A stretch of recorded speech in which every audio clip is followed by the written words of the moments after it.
Theirs was a romance no one thought would ever end. Calling peanut butter and jelly. You see one, you see the other one. She was a 17-year-old high school student with great grades and a drive to succeed.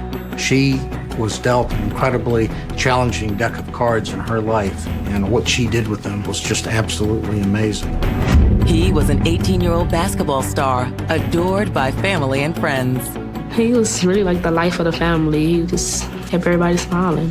I've been there! Barely! It's the same thing! Are you gonna hit me? But the smiles faded when these two young lovers' relationship took an ugly, tragic, and twisted turn. It involved a knife and a crime of passion, of jealous rage killing. There was so much blood, it was like somebody just turned on a faucet and just let blood run everywhere. This was a bad situation that people saw signs of it getting worse and nobody said something until it ended the way it did. Help me!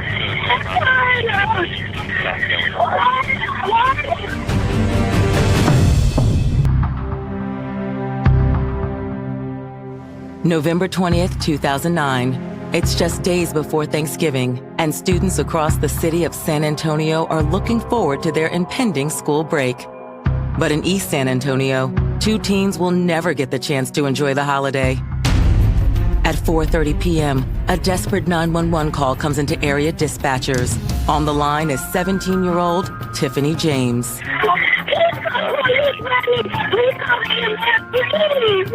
Now, what happened? Me and my boyfriend was fighting and I stabbed him with a knife. Hey, where is he now? He's on the floor bleeding. I think he's dead. Police officers race to Tiffany James' apartment. A distraught woman meets officers at the door and leads them to a grisly scene. Show us what's that. 18-year-old Antoine Wolford has been stabbed twice and is bleeding profusely. His chances for survival seem slim. The first responding officer that got to the scene saw Tiffany kind of hovering over Antoine, in tears, crying, all bloody. I mean, it was a gruesome crime scene. If I can get an ambulance to come, emergency traffic, please.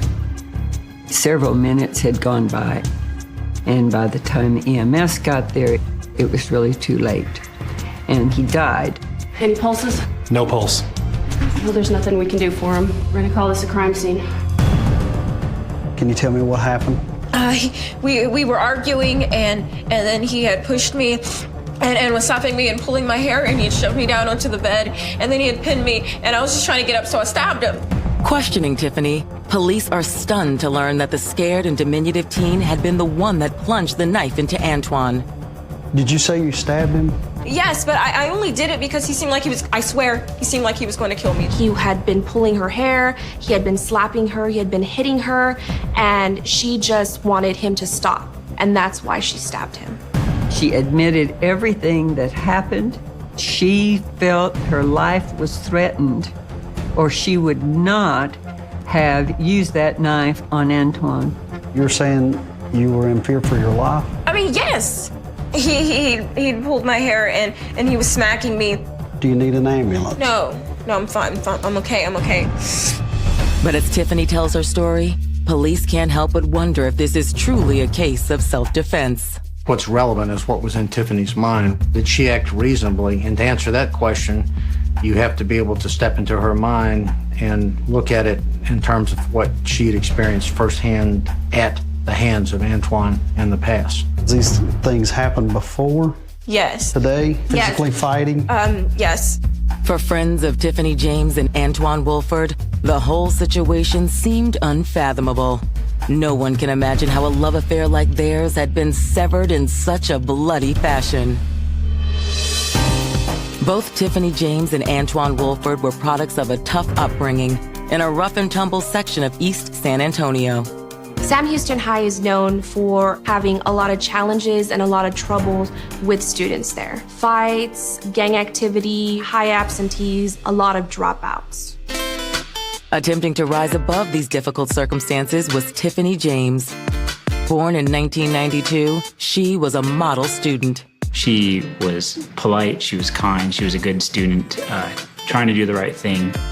A year older than Tiffany, Antoine Wolford made a name for himself as a talented basketball player. Away from the court, he charmed friends and family with his outgoing personality and keen sense of humor. Antoine was the type of kid that when you're mad at him, you can't stay mad at him for a long time because he'll make you laugh. I get ball first, shit. This is for you right here, okay? This is your shot. All three. All three. Naturally, more than a few young women found Antoine irresistible. You saw that, right? I did see it. All of the girls at the school was like, Antoine James. He was just a ladies' man. Among Antoine's admirers was Tiffany James. The shy, quiet teen had never been in love before, but made no secret of her infatuation with the handsome basketball star. Next week. Okay. Did you notice anything different about me? The hair.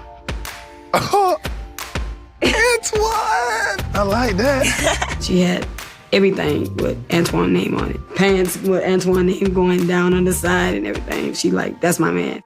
Antoine and Tiffany's relationship quickly blossomed, and soon the pair became inseparable. Tim! Hey! How you doing? I feel like I haven't seen you in forever. I know, it's been like a week. Spending time at each other's homes, Tiffany was treated like a beloved member of the Wolford family. Baby. Hey! Yeah. How you doing, baby? I'm good. Good. Can I get you something to drink? Anything's good. All right. Thank you. We all grew attached to her. And I looked at her as like my little sister. We used to do things together all the time.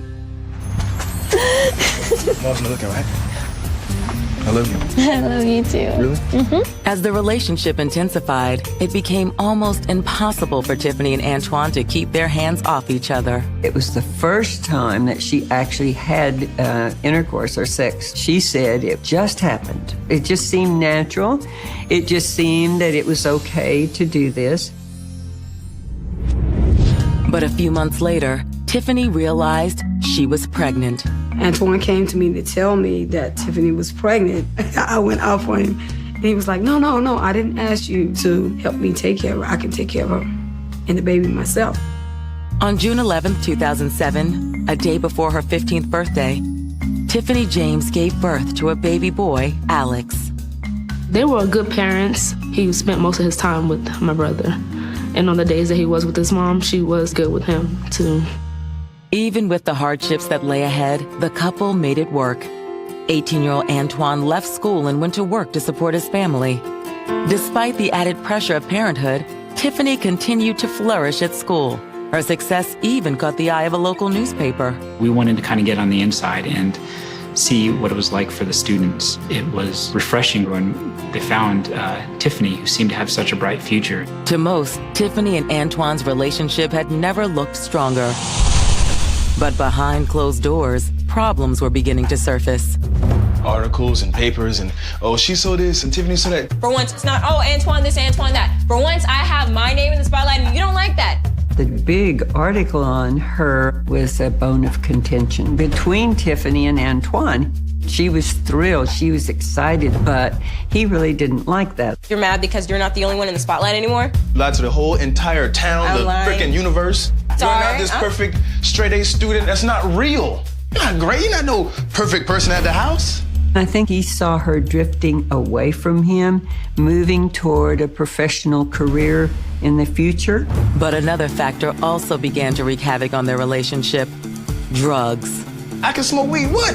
Antoine was a habitual marijuana smoker. He was a bright young man, but he basically preferred a lifetime of smoking marijuana. You act like it's just you. This is both of us. Basically, it's me because you're always high smoking. Hey, get on my face. Allegations of drug use came as a shock to the Wolford family. They insist he didn't do drugs and that the real problem wasn't Antoine, but Tiffany. The young girl they once embraced so easily had changed since becoming a mother. From what I remember... You are a crazy person. Like, you are going through some things. I don't know what's wrong. You're going through some crazy stuff, and it is ridiculous. Crazy. You're just going through some things right now. Antoine did tell me she was having, like, I guess some adjustment problems. We thought maybe it was the stress of going to school, being a teenage mom, things like that. Tiffany, back up out of my face. What are you gonna do? What? What are you gonna do? Are you gonna hit me? Huh? You can get yourself out of my house right now, okay? That's what you're gonna do. She have her little mood swings. One day I can recall that Antoine called me. Mom, come get me right now. No, Tiffany, she acting crazy. I was like, what's going on? He's like, Mom, come get me. come get me. I don't know, this girl's losing her mind over here or what. Get here, okay? But Antoine's mother had only just begun to learn of the deep-seated problems that threatened to tear the young couple apart, and the deceit, lust, and betrayal that would soon rock this young family to its very core. Every couple argued, but I never ever would have thought that, anything was going on so serious that it would come to something like this. Tiffany James and Antoine Wolford were classic high school sweethearts. According to friends and family, they seemed destined for each other. He was just a little boy, just so in love with this girl. I think she gave him his heart very early on in the relationship. I think for her, this was her true love. But after the birth of their son, the couple began to experience problems. I'm not the one who wanted to get pregnant at 14, okay? We are there together. What you act like it's just you. This is both of us. Basically, it's me because you're always high smoking. When you're young, you make a lot of foolish mistakes. So I think their age definitely played a part. The mistakes these two teens would ultimately make have dire consequences. On November 20th, 2009, Tiffany, allegedly fearing for her life, stabbed Antoine in their apartment. It was like something out of a horror movie. Only thing I could do is just put my hand over my mouth and just ask the question, why?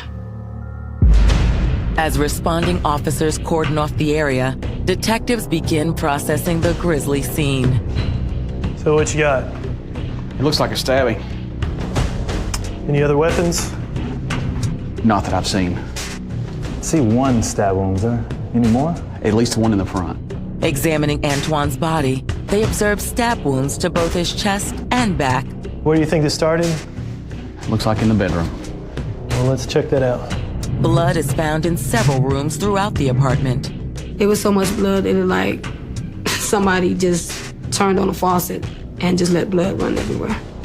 Investigators learned Tiffany and Antoine weren't the only people in the apartment on that fateful day. Tiffany? Yes? Tell me, who all was in the house when this happened? It was me, Antoine, and Shayla was in the back room with my son. So you want to tell us what happened? At first, I was home, and then Antoine came home, and he seemed really mad, and we started arguing. And then he left. Tiffany and Shayla tell police that Antoine stormed out of the apartment, only to return a short time later. Tiffany! Tiffany, open the door! He came back a little while later, and he just seemed furious. Open the door!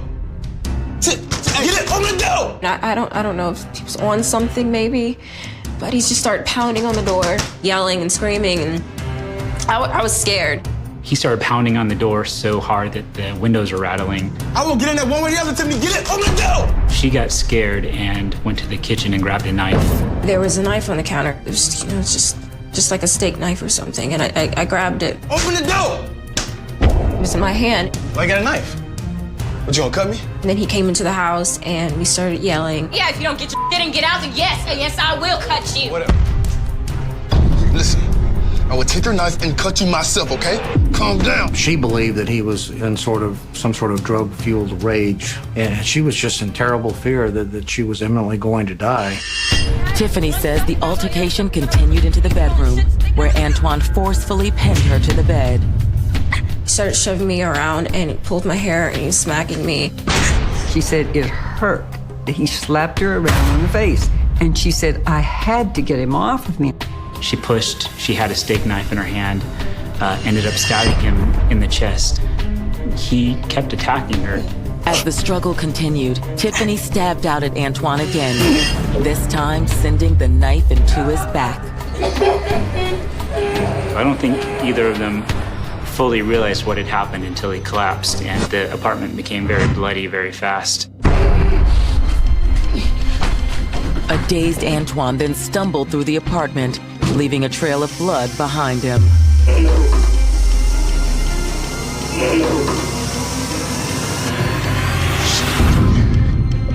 You stabbed me. By this time, Tiffany's sister had emerged from the back bedroom. Oh my gosh. Shay, I don't know what happened. We were arguing, and I didn't know I was going to stab him like that. You need to call 911. And her sister said, call 911, which she did immediately, and she was crying and screaming and carrying on.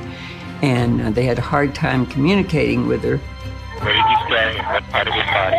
He's bleeding out of his back. And what part of your body did you stab him in? In his chest, in the chest. Where did you stab him? In the chest, in the heart, in the stomach? I think so. Tiffany claims she tried to staunch the bleeding, but was unsuccessful. I can't believe I did this. Love you. Please forgive me. While it sounds plausible, Tiffany's story leaves investigators with a few questions. For starters, why hadn't she simply called police the moment Antoine threatened her? There was a previous encounter when she did call the police. It didn't get anywhere. Nobody did anything. She felt all alone. In her world, she felt disenfranchised and like nobody cared.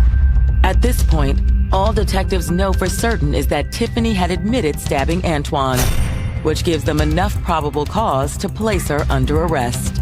We're going to have to take you downtown for more questions. So, officer, I need you to go ahead and place her under arrest at this time. I was angry and hurt, more hurt than angry, because I looked at her as a little sister, and for her to do something like this, it hurt. Detectives are aware that domestic violence is a persistent problem in the poverty-stricken neighborhoods of East San Antonio. However, they aren't sure if Tiffany is truly the victim of this type of abuse. And as they dig deeper into the young couple's relationship, they'll soon uncover a slew of shocking secrets that will turn the case upside down. Love-struck teens Antoine Wolford and Tiffany James seemed destined for one another. But their roller coaster relationship took a macabre turn one tragic day in November of 2009. Although the young couple had weathered its fair share of drama, nothing could prepare them for one heated encounter that turned fatal in a matter of moments. He attacked her. They struggled, and she didn't want to use her knife, but finally she did. As a blood-soaked Antoine fell to the ground, Tiffany dialed 911 for help.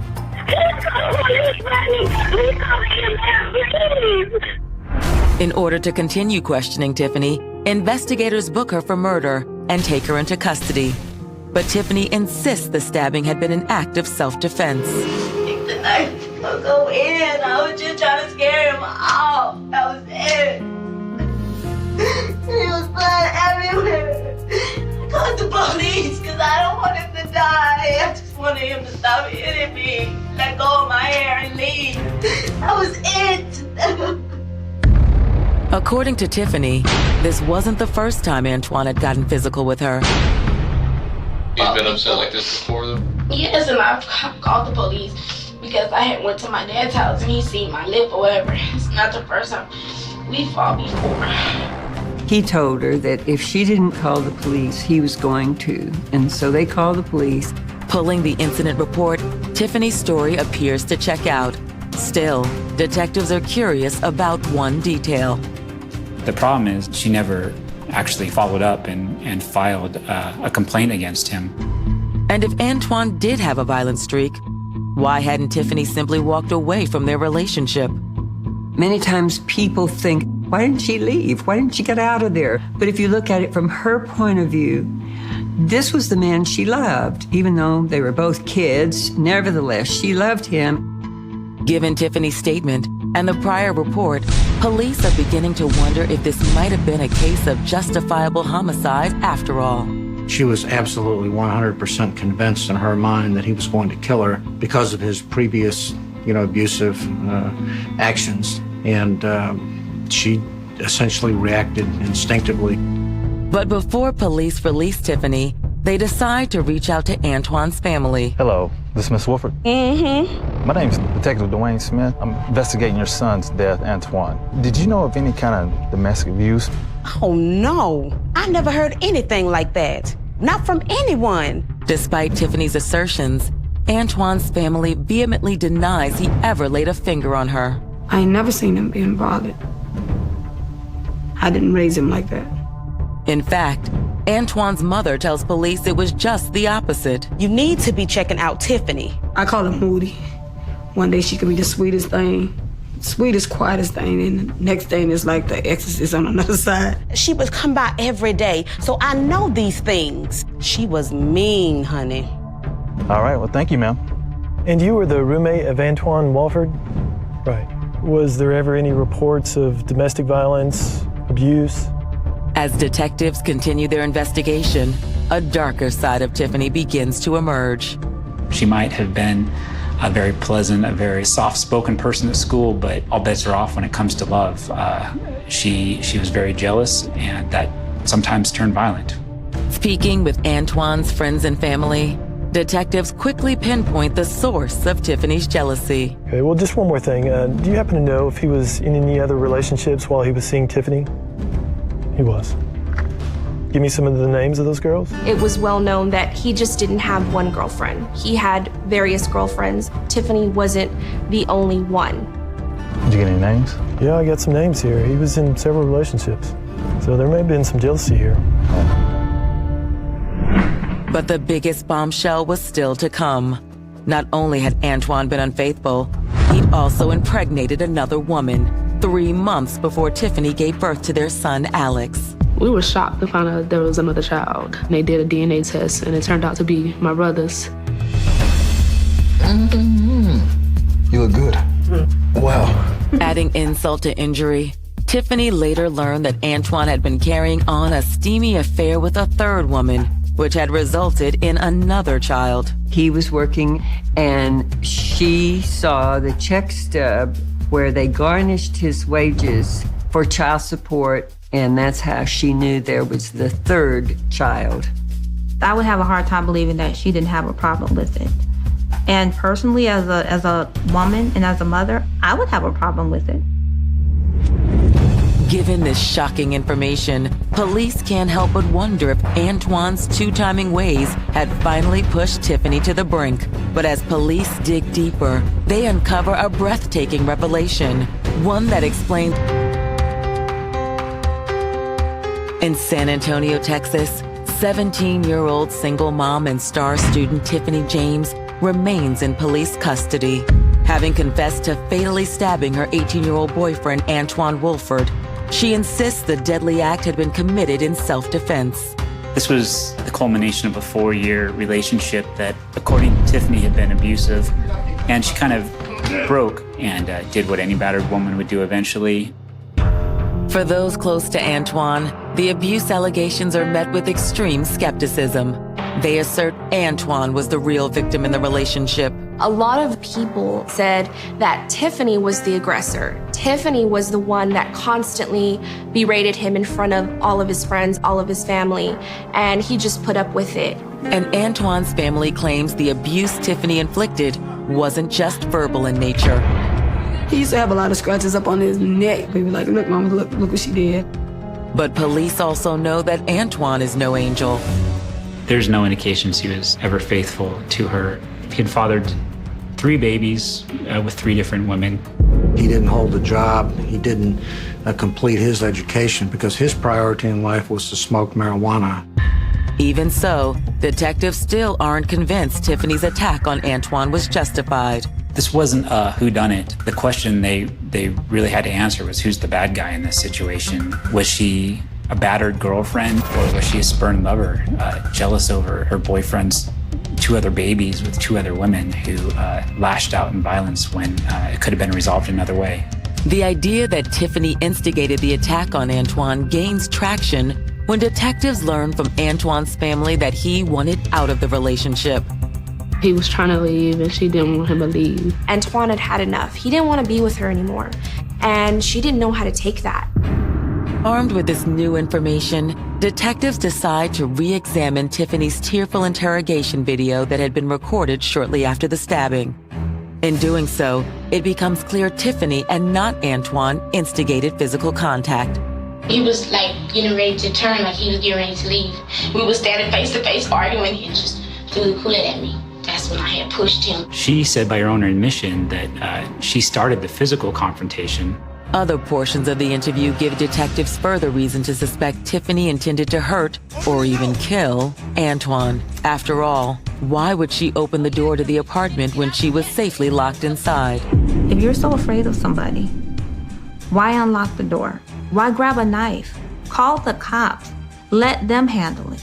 He might have upped the argument by throwing a drink at her, but that wasn't going to physically hurt her. She's the one who made it physical, and she's the one who brought a knife to what was a normal relationship fight for them. I don't think that was self-defense at all. If he's stabbed in the back, that means he was trying to actually walking away or trying to get away from you. When she stabbed him in the back, you could see the blood drip off on the back of the pants. It's not just the details of Tiffany's recorded statement that come under additional scrutiny. Her seemingly over-the-top delivery also comes under fire. I think the knife will go in. I was just trying to scare him off. That was it. There was blood everywhere. I called the police because I don't want him to die. I just wanted him to stop hitting me. The San Antonio Police Department believed that she perhaps should have acted differently. Her interview right after the murder occurred was so inconsistent, it didn't add up to self-defense. Police decide it's time to formally charge Tiffany James with murder. For Antoine's family, the news is met with relief. I thought it was murder. I just wanted justice. I just needed justice.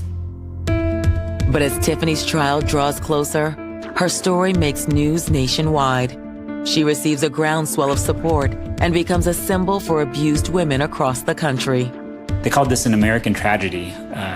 It's something that happens, in every town where there's a battered woman who eventually fights back. Many residents of eastern San Antonio feel that police rushed to judgment in charging Tiffany with murder. They made the assertion that had this happened in any other part of town, she wouldn't be charged with murder. The argument was police arrived in the east side, a bad part of town, saw a woman screaming, covered in blood, and black, and decided, okay, murder. I frankly see Tiffany as a victim of abuse. I think that, this was just simply a case where the squeaky wheel got the oil. But there are others in San Antonio who feel Tiffany deserved to be charged with the crime. The way the whole crime scene looked and the way the story, the evidence and how everything looked, all pointed to a murder. She took somebody from us. We're never gonna get him back. As for prosecutors, they know getting a conviction will be no small task. And when the trial gets underway, it's clear that the stakes couldn't be higher for either side. That courtroom was divided, and you can feel the tension because some people wanted to support Antoine's side, but had grown to love Tiffany. Some people on Tiffany's side wanted to support. The stabbing death of Antoine Woolford in San Antonio, Texas, has been the subject of local debate and nationwide media attention. Swirling at the center of this controversy was the identity of his knife-wielding assailant, his teenage girlfriend, 17-year-old Tiffany James. This was her first love. She had her child with him. This was a young love that went terribly wrong. Tiffany has admitted to stabbing her boyfriend, but only in self-defense after allegedly suffering years of abuse. Her concern was the safety of herself and her child. But discrepancies in Tiffany's version of events begin to surface, along with allegations that she, not Antoine, was the abusive one in the relationship. Police have no choice but to charge her with murder. I never would have thought that she would kill him, but I believe that she did, and it wasn't an accident. I wanted the state to throw the book at her. I wanted her to spend every natural day she had on this earth behind bars knowing what she did. But as the case heads to trial, others in the community believe the stabbing may have been justified. I really believe that Tiffany was afraid for her life, that this was a defensive move not meant to kill at all, but simply to stop the fighting. It is in this highly charged environment that the trial of Tiffany James for the murder of Antoine Woolford gets underway. For the prosecution, the biggest challenge will be convincing a jury Antoine's murder had been a crime of passion. The jury is composed of 10 women and 2 men. Some believe this may favor Tiffany's defense team. as they try to draw an emotional connection to their case. The defense tried to portray her as, in every woman, someone who had been in a relationship that a lot of these jurors' own daughters could have been in. If you're approached by someone who's coming towards you and you have suffered and been the victim of abuse in the past, then you have every reason to expect that that's going to happen again. But prosecutors paint a far different picture of Tiffany in their opening arguments. They assert Tiffany had become enraged that Antwon had been unfaithful, and that when he threatened to end their relationship, she snapped. Prosecutors painted her as the aggressor, the person that initiated everything, that started the fight that November, and that ultimately did kill him.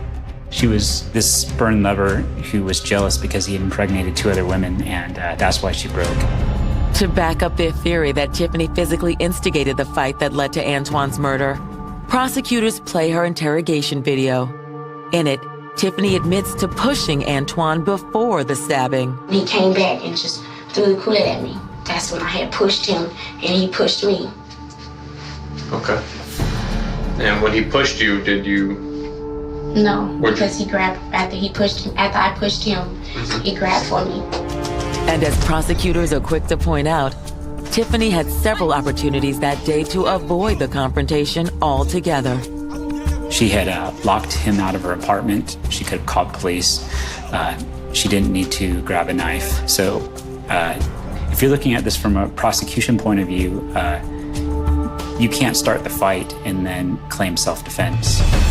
But Tiffany's attorneys argue there was a valid reason she never called police that day. A reason prosecutors never considered.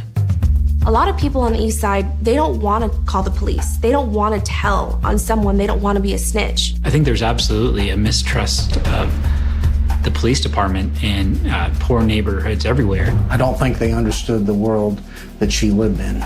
Tiffany's defense attorneys also attack Antwon, pointing out his drug use, the alleged physical abuse, and the fact that he fathered 3 children out of wedlock.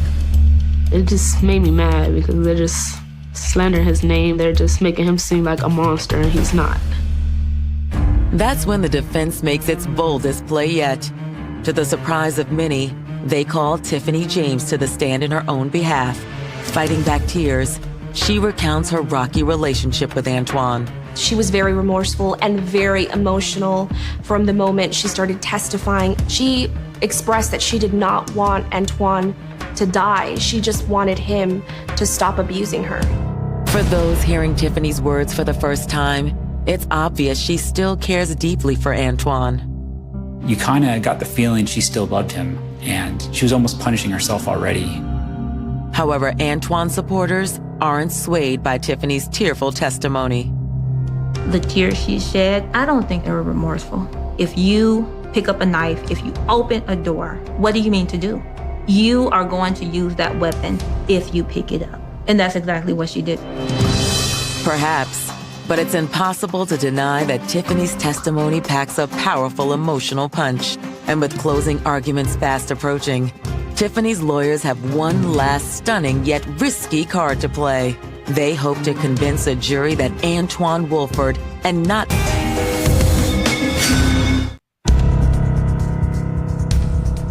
Tiffany James' murder trial has made headlines across the state of Texas.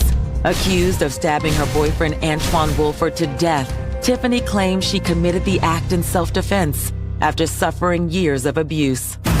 While prosecutors acknowledge Antwon was no saint, they argue that he had recently tried to put an end to the relationship and that Tiffany decided she'd rather kill Antwon than see him with another woman. According to prosecutors, that day, Antwon Woolford was going to leave Tiffany James, and Tiffany James was not going to let him go. And so in a jealous rage, she stabbed him to death. Tiffany's defense team disputes those assertions. Not only do they argue that Tiffany's actions were justified, but they offer the jury another theory. Antwon's death had been preventable. The cause of death was more him, moving around when he was bleeding. Playing Tiffany's 911 recording, her defense team points out that dispatch advised her to put pressure on Antwon's wounds until EMS could arrive. you to go ahead, get pressure on the wound for me, okay? Do that right now. Tell him to lie still, and we're going to get an ambulance out there to come help you and him, okay?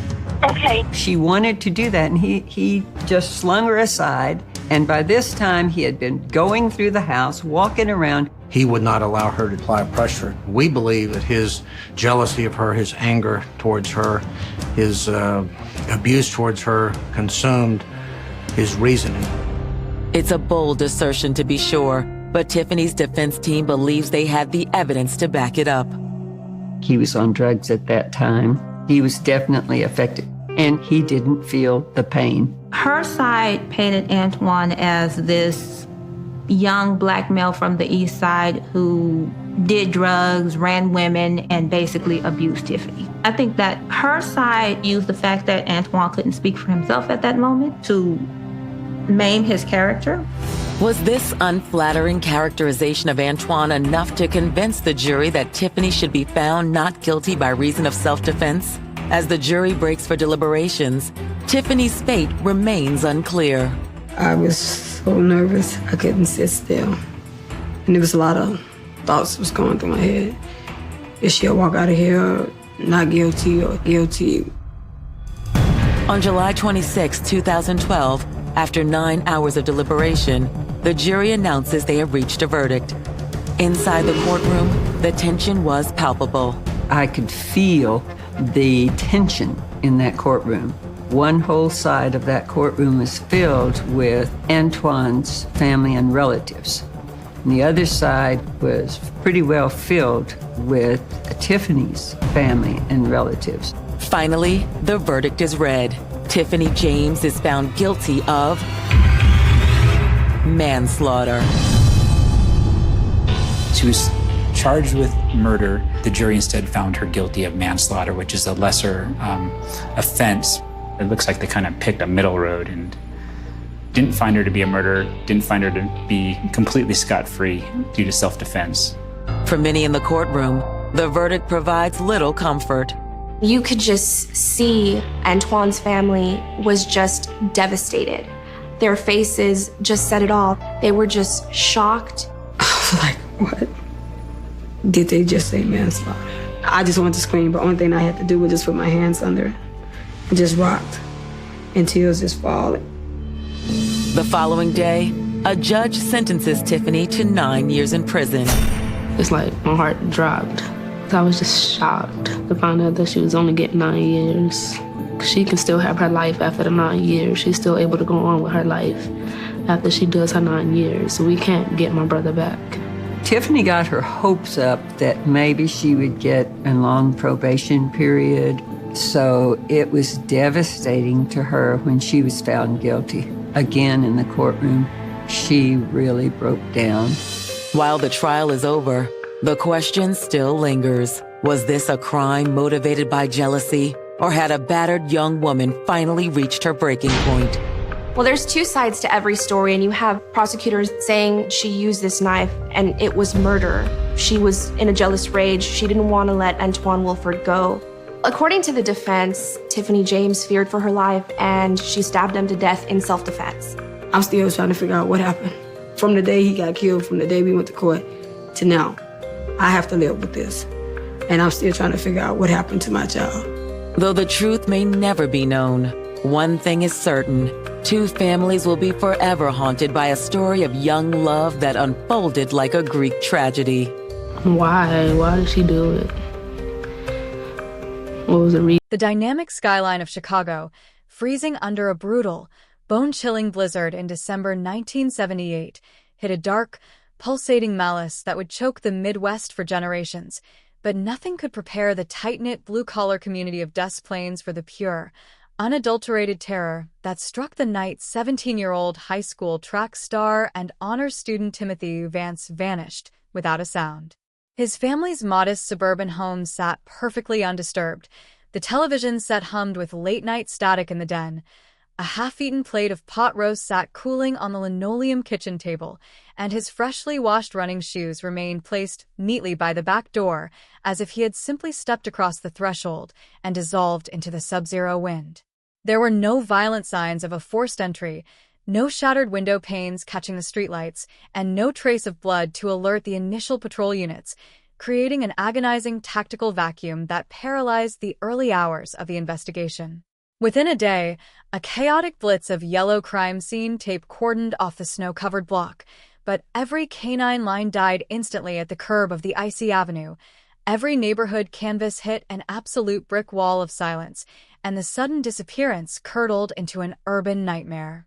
Weeks bled into months, and despite a massive mobilization of Cook County homicide investigators, the deployment of state task forces, and thousands of public leads, the trail systematically eroded into a maddening, total silence that lasted for nearly half a century. Generations of detectives inherited the weathered, heavy cardboard boxes of the Vance file, staring helplessly at the grainy photographs of a smiling teenager, completely blind to the fact that the final, most elusive victim of the city's most notorious serial killer was anchored just miles away, hidden deep beneath the crawling darkness of an ordinary house. The initial response from regional authorities back in 1978 was a chaotic scramble of bureaucratic panic, with detectives focusing almost exclusively on a standard runaway theory or a sudden highway hitchhiking mishap, completely missing the microscopic anomalies hidden within the victim's final logistical steps. A local gas station attendant recalled seeing a custom commercial utility van with faded corporate logos idling near the school parking lot around midnight, but the detail was dismissed as a routine delivery or a standard municipal maintenance vehicle, an administrative oversight that effectively granted an apex predator an absolute pass for 48 years. As the decades turned into a forgotten historical era, the case file became a historical graveyard of dead-end leads, false confessions from attention-seeking inmates, and devastating forensic blind alleys that left Timothy's aging parents trapped in a perpetual state of frozen grief. The local news media, which had initially fueled an aggressive cycle of front-page headlines demanding immediate civic accountability, gradually shifted its gaze to the rising financial crises and political storms of the new millennium, leaving the Vance file to gather dust in the dark archives of one police plaza. The terrifying uncertainty became a permanent scar on the neighborhood's collective memory, a quiet, throbbing ache that reminded the citizens of Chicago that a young life had been stolen from a sanctuary, and the beast responsible had walked the very same concrete completely unhindered. For over 4 decades, the dark secret remained perfectly insulated within the historic framework of the Cook County suburban grid, protected by the relentless passage of time, the fading memories of aging witnesses, and the extreme limitations of early digital database surveillance. The turn of the century arrived with sweeping promises of advanced biometric networks, yet the case's ancient, unindexed witness statements and manual property records remained locked in rusty evidence cabinets, completely unverified by modern criminal algorithms. It wasn't until early 2026 that a routine, completely unrelated identity theft inquiry in Ohio triggered a catastrophic domino effect through the state's automated biometric networks. A low-level compliance audit of a distant relative's digitized DNA profile, submitted to a commercial ancestry database for a routine health screening, flagged a bizarre, near-impossible partial genetic match with a microscopic trace of foreign epithelial cells that had been recovered from the underside of Timothy's discarded school ring back in 1978. This breakthrough did not originate from a brilliant detective's intuition, but from a cold, automated algorithmic cross-validation that pointed directly to a long-dead, infamous local contractor whose suburban crawl space had already yielded dozens of horrors. The realization hit the modern cold case task force like a physical blow. The final, unidentified soul they had been hunting across historical timelines for 48 years had been buried in the absolute center of the city's darkest historical true crime chapter. The focus of the clandestine operation shifted instantly from an archival trace into a high-stakes, tactical forensic excavation as federal agents, specialized anthropologists, and undercover units swarmed the preserved historical property boundaries under the cover of a routine environmental soil assessment. They discovered that in December 1978, the contractor had occupied the driver's seat of that exact commercial utility van, operating as a trusted, highly efficient logistical fixture who handled local holiday events, municipal construction contracts, and youth programs for the affluent suburbs.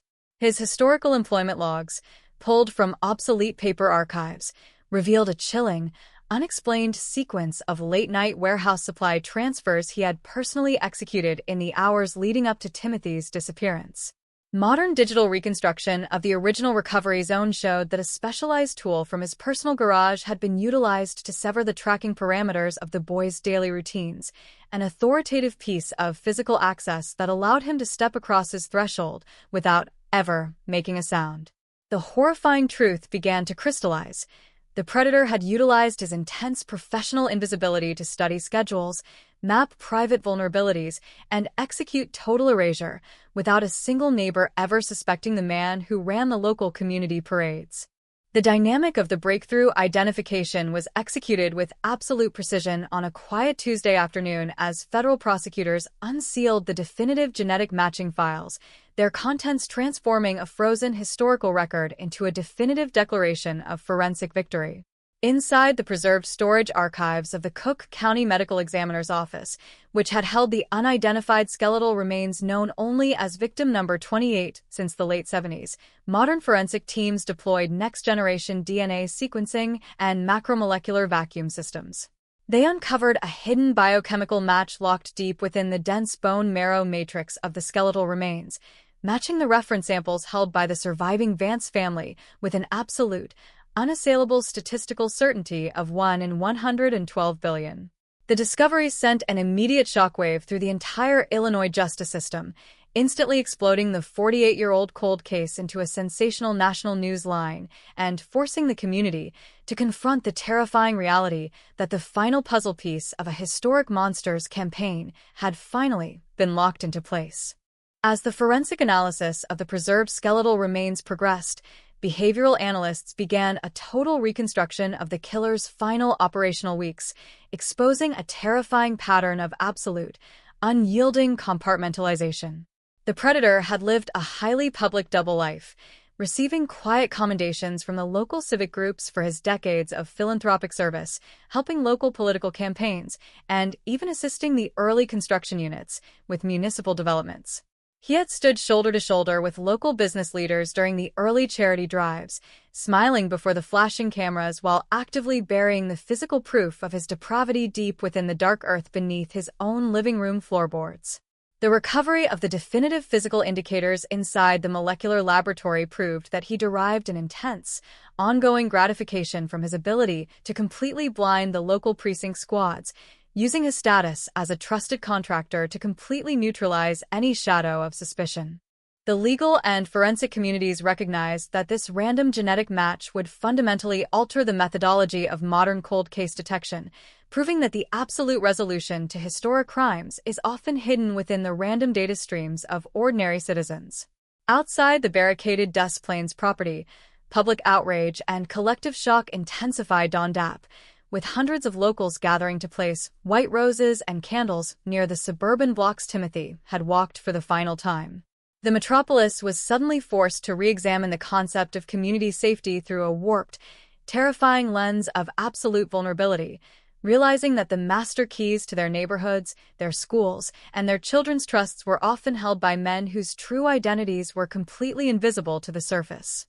The dynamic community that had spent 48 years looking at Timothy Vance's faded missing posters with a sense of helpless sorrow was now forced to confront the concrete reality of his execution, listening to the hollow, rhythmic echo of the forensic teams closing the final door on the house of horrors next door. The narrative of an unresolvable cold case had been permanently demolished, replaced by the clinical, dawn-dap reality of a forensic triumph that proved the passage of time can never truly bury the truth when the random code of genetics is forced to yield its darkest secrets. The state had effectively bypassed nearly half a century of environmental decay and investigative stagnation, utilizing the microscopic code of the suspect's own skin cells and bone matrix to recreate the physical dynamic of the original interception. The evidence proved that the predator hadn't just watched Timothy from afar. He had physically intercepted him in the dead of winter, using his familiarity with local youth hangouts to draw him toward the utility van, stepping out of the shadows of the snowway to terminate his future before he could ever utter a cry for help. The final administrative report detailed a chilling collection of personal construction receipts and logistics slips recovered from a hidden floor cavity inside the contractor's old office space, showing the exact timing of the final burial. The revelation of the hidden logs transformed the final phase of the investigation into a deep, collective institutional trauma for the state of Illinois, forcing municipal real estate operations and regional youth charity groups to implement immediate, mandatory historical screening and database monitoring for all prominent legacy figures across the city. The structural trust of the community had been permanently liquidated, replaced by a cold, permeating paranoia that left every resident looking at their older neighborhood fixtures with a sudden, sickening sense of suspicion.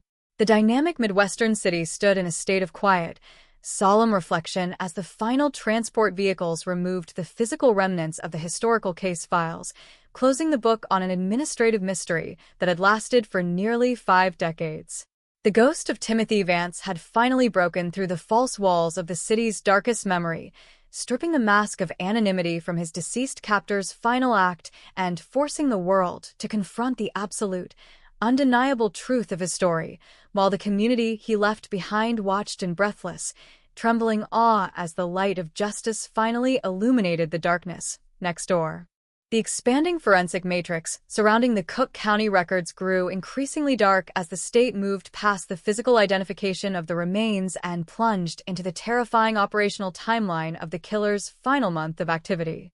The suburban landscape of Des Plaines had been completely converted into a high-security judicial zone, with mobile crime units lining the avenues and automated ground-penetrating radar units detecting any historical structural modifications along the old development sites.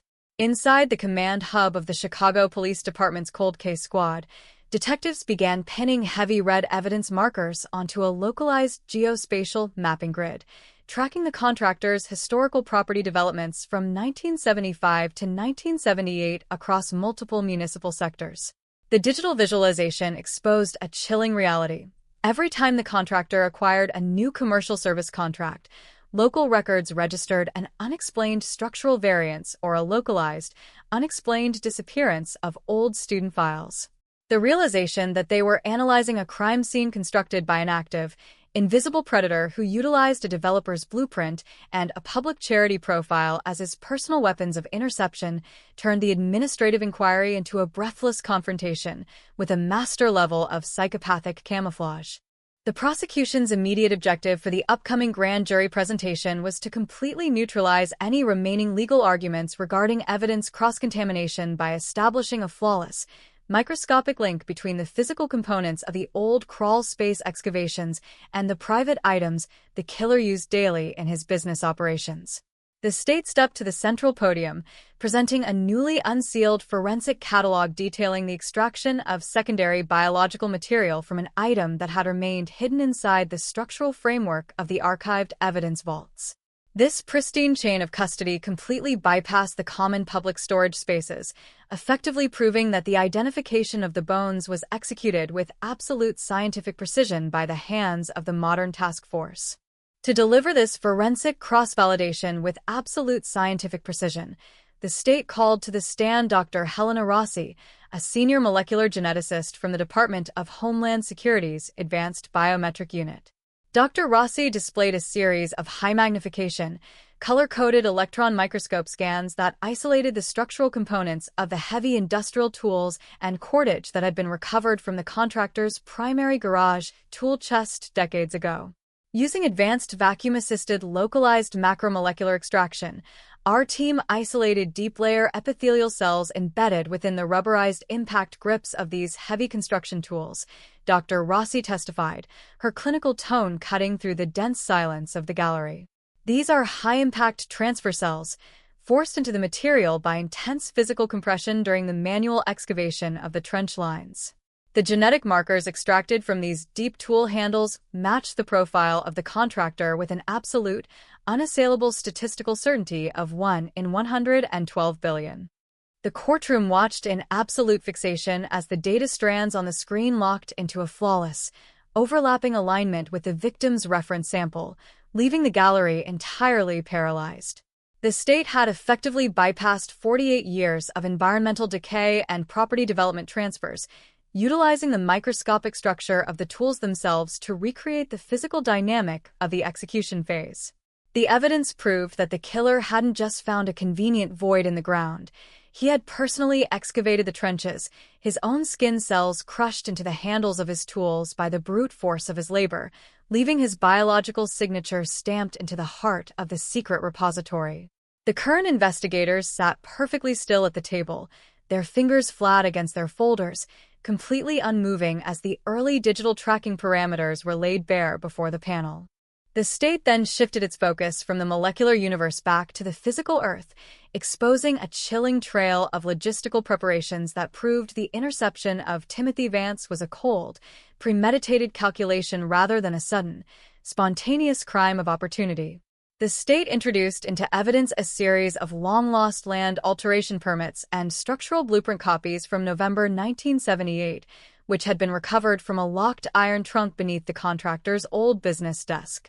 These documents, which the killer had pulled from the city planning department's private archives just 2 months before Timothy vanished, featured hand-drawn annotations in fading red ink, marking the exact coordinates of the high school running track, the internal structural supports, and the acoustic properties of the suburban athletic fields.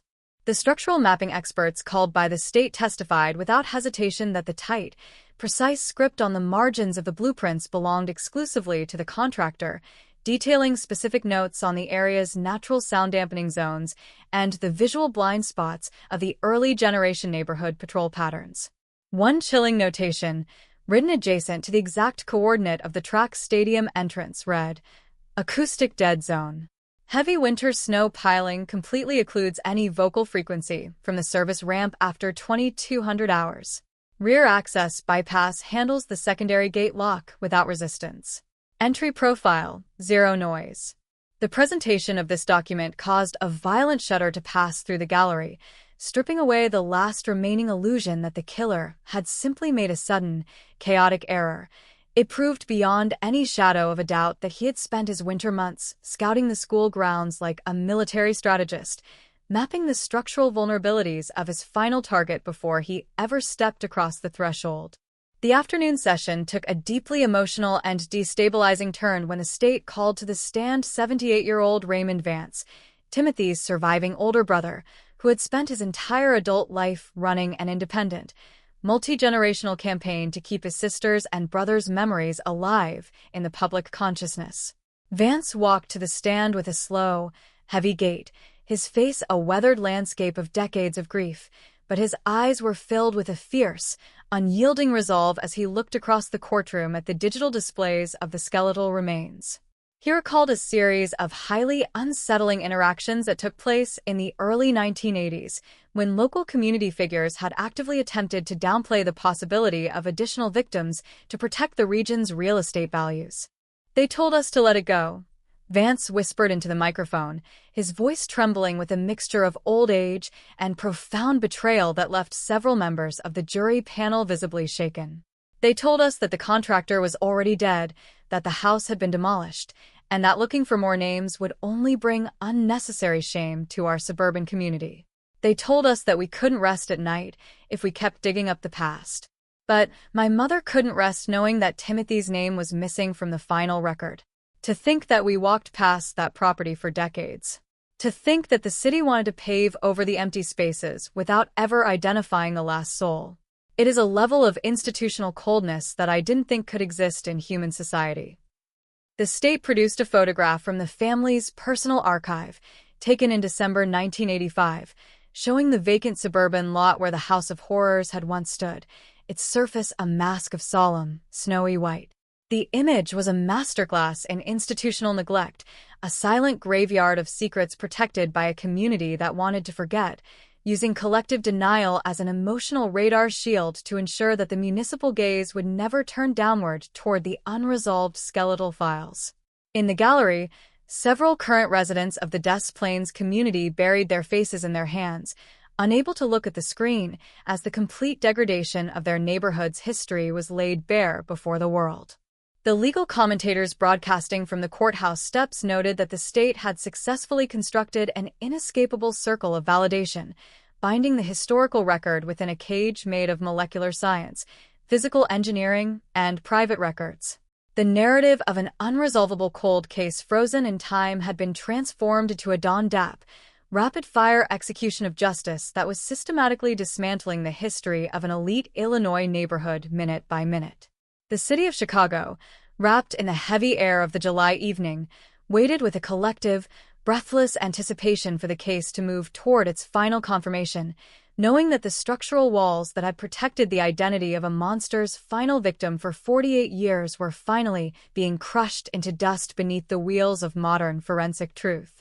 The high-voltage glare of the mobile forensic units outside the judicial annex seemed to intensify with every passing hour as the next phase of the state's case descended into the absolute abyss of the killer's early development career. The tactical perimeter around the downtown courthouse had grown into a permanent federal enclave, with armored transport vehicles blocking the side avenues and state troopers standing guard at every structural entrance. Inside Courtroom 4A, the air was dense, choked by the collective trauma of a city discovering that its history had been guarded by a wolf in the most trusted professional uniforms of the state. The state returned to the central podium, its movements deliberate, carrying a heavy, combination-locked metal briefcase that had been retrieved from a highly secure storage locker at the regional field office just hours before dawn.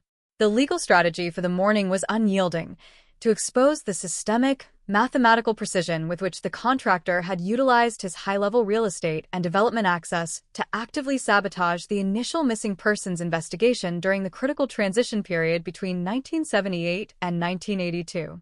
To establish this structural betrayal with clinical certainty, the state called to the stand senior digital forensic archivist Thomas Vance, a man who had spent the last 6 months conducting a total digital exhumation of the city planning department's earliest automated land registry and security logging databases. Vance adjusted his glasses and projected a series of glowing terminal logs onto the massive presentation screens, illuminating the internal data transactions of the city's mainframe archive system from the early 80s. When the municipality began migrating its handwritten land titles and manual property inspection records into the first generation of digital storage servers in 1981, the access protocols for prominent local contractors were incredibly primitive, Vance explained, his voice flat, cutting through the heavy silence of the gallery. There were no secondary security clearances, no automated background tracking, and no biometric logging. A user with a master corporate zoning code could enter the database, alter physical structural archives, overwrite boundary calibration records, and completely erase digital footprint trails without leaving a single trace on the public interface. The courtroom watched in absolute fixation as Vance advanced the digital timeline on the screen, revealing a series of highly specific, late-night system logins executed between 2 a.m. and 4 a.m. during the winter of 1981. The terminal tracking codes used for these clandestine database modifications did not belong to the active detectives assigned to the Timothy Vance Missing Persons Squad. Instead, they matched the precise internal routing number of the contractor's administrative Terminal 14, the exact hardware station assigned to lead corporate consultant during his municipal advisory night shifts. The data showed that over a period of 14 days, someone utilizing that specific station had systematically accessed the digital index file for the suburban property maps, altering the serial numbers for the physical archive boxes containing the original architectural surveys for the beachfront blocks, routing them to an entirely incorrect, dead-end archiving index in an abandoned off-site records center. The state argued that this wasn't a clerical oversight or a standard administrative error. It was a highly organized, digital shell game executed by a predator who tissue sampled his track logs, ensuring that if master property records were lost in the filing system, no corporate development project or routine municipal inspection could ever uncover the hidden variants in his own residential baseline. By mislabeling the catalog numbers from a secure, active infrastructure line to an unindexed, dark archiving vault, the killer had effectively sentenced the physical blueprint records of the surrounding suburban utility lines to a slow, rotting decay that he believed would permanently destroy the spatial markers of his crime. The current investigators sat perfectly motionless at the table, their fingers flat against their folders, completely unmoving as the early digital tracking parameters were laid bare before the panel. The state then advanced its presentation from digital data manipulation back into the world of physical violence, calling to the stand Dr. Eris Vance, a world-renowned forensic pathology specialist from the Armed Forces Institute of Pathology. Dr. Vance took the stand with a calm, clinical authority, displaying highly enhanced, 3D laser-reconstructed models of Timothy Vance's structural injuries, specifically focusing on the severe fractures to his right wrist and the base of his cranium as documented from the recovery of his physical trace evidence inside the preserved skeletal archives. For nearly 5 decades, the public narrative suggested that the victim was snatched from his home using chemical restraints or a sudden, nonviolent interception. Dr. Vance testified, using a digital stylus to trace the microscopic stress fractures along the bone models. However, our modern ballistic casting software has revealed a highly specific, linear indentation pattern that cannot be replicated by human hands or conventional restraints. The impact force left an exact, semi-cylindrical cross-section with a distinct, dual-ridged structural margin. The courtroom held its collective breath as Dr. Vance overlaid the 3D laser scan of a standard-issue, 1978-era heavy industrial steel tool, the exact model that was recovered from the primary maintenance rack of the contractor's personal garage workshop. The physical contours of the tool locked into the injury fractures with a terrifying, microscopic alignment, matching the precise weight, density, and structural ridge configuration of the blunt force trauma that had broken Timothy's defensive posture before ending his life inside the hidden chamber. The fracture pattern proves with absolute mathematical certainty that the implement used to execute this assault was a heavy structural tool wielded with extreme downward force, Dr. Vance explained, his clinical voice dropping the final hammer blow onto the gallery. This wasn't a chaotic, disorganized attack with a weapon of convenience. This was a systematic, authoritative utilization of an industrial service tool used to completely crush a human being's capacity for flight. The psychological impact of this medical reconstruction caused an immediate, violent emotional reaction in the gallery, with several distant relatives of the Vance family breaking down into audible, muffled sobs, their faces buried in their hands as the true weapon of the trusted contractor was revealed to be the instrument of their son's destruction. In the third row of the courtroom, a small group of retired property inspectors sat frozen, their expressions rigid with a mixture of profound shock and deep, systemic shame as they realized they had stood in the city corridors alongside a monster, holding the exact same professional clearances that had been used to track a 17-year-old student. The legal advisors remained entirely locked behind a mask of chilling, detached professionalism, their eyes staring straight ahead, completely unmoving as the weapon on the screen flickered against their files. The afternoon session moved toward a critical legal showdown when the defense team launched a ferocious, desperate cross-examination of Dr. Vance, attempting to challenge the scientific validity of the 3D ballistic casting software. The lead defense attorney stepped forward, his voice raised in an aggressive, rapid-fire attempt to insert reasonable doubt into the minds of the judicial panel, arguing that 48 years of environmental exposure and structural degradation inside a damp suburban foundation could easily alter the shape of material fractures, creating false similarities to modern industrial tools.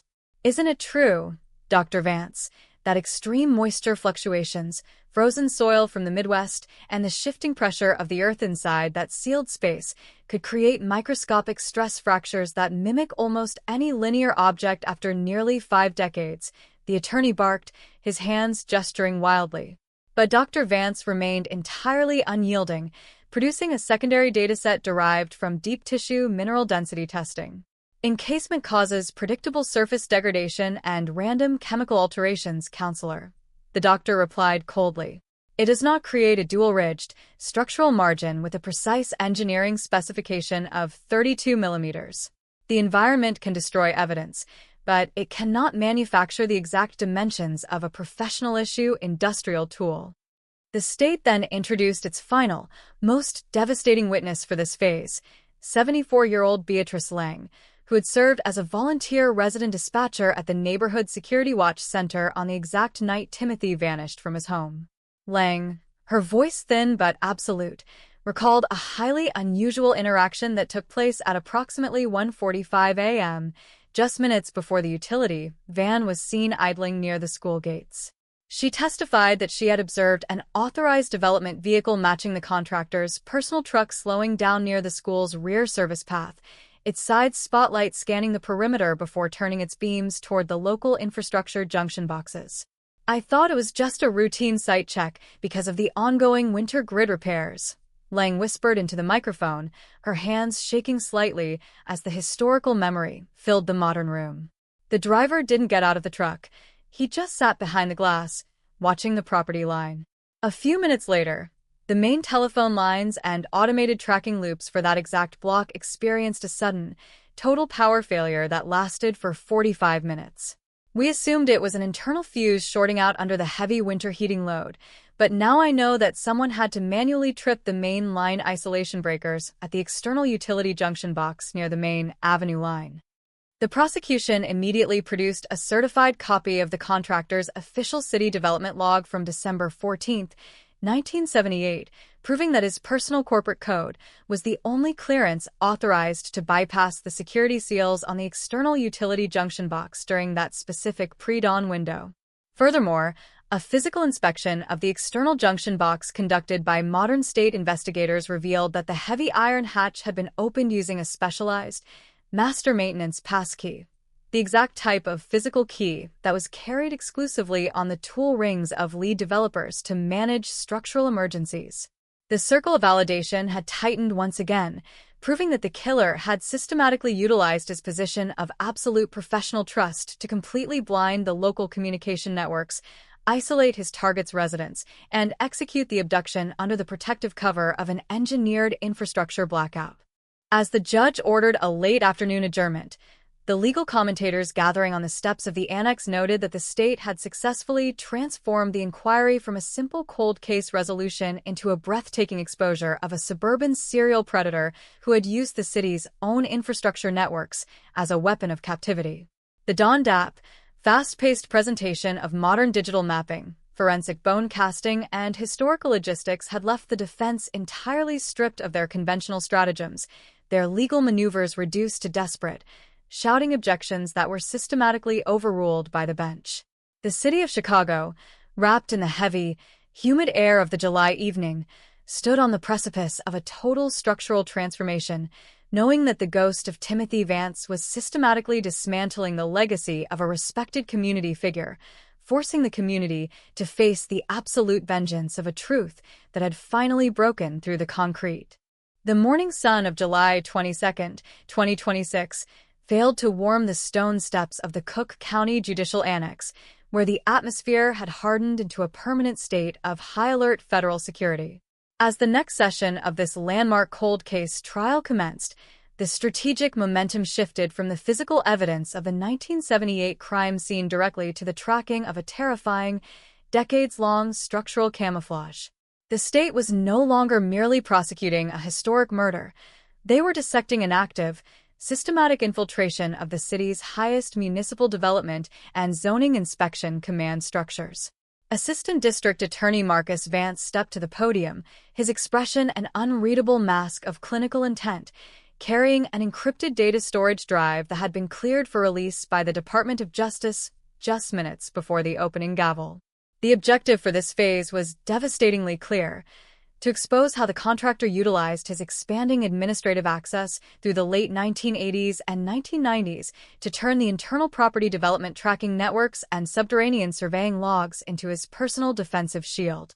The prosecution called to the stand senior intelligence analyst David Vance of the FBI's Public Corruption Task Force, a man who had spent the previous 4 months running a total forensic audit on the contractor's private administrative history. Analyst Vance took the stand, adjusted the multimedia interface, and projected a sprawling, interconnected digital matrix across the courtroom screens, revealing the hidden administrative architecture of the city planning department's internal tracking logs from 1982 to 1998. When a prominent local developer climbs the professional ladder to become a senior regional planning advisor and a lead inspector for suburban historic properties, their access to confidential, multi-agency geospatial files expands exponentially, analyst Vance explained, his voice even and precise, cutting through the absolute silence of the gallery.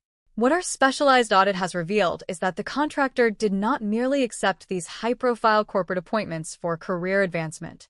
He targeted specific administrative positions within the regional zoning board operations and the suburban safety panel to ensure he possessed absolute veto power over the archiving of cold case property evidence.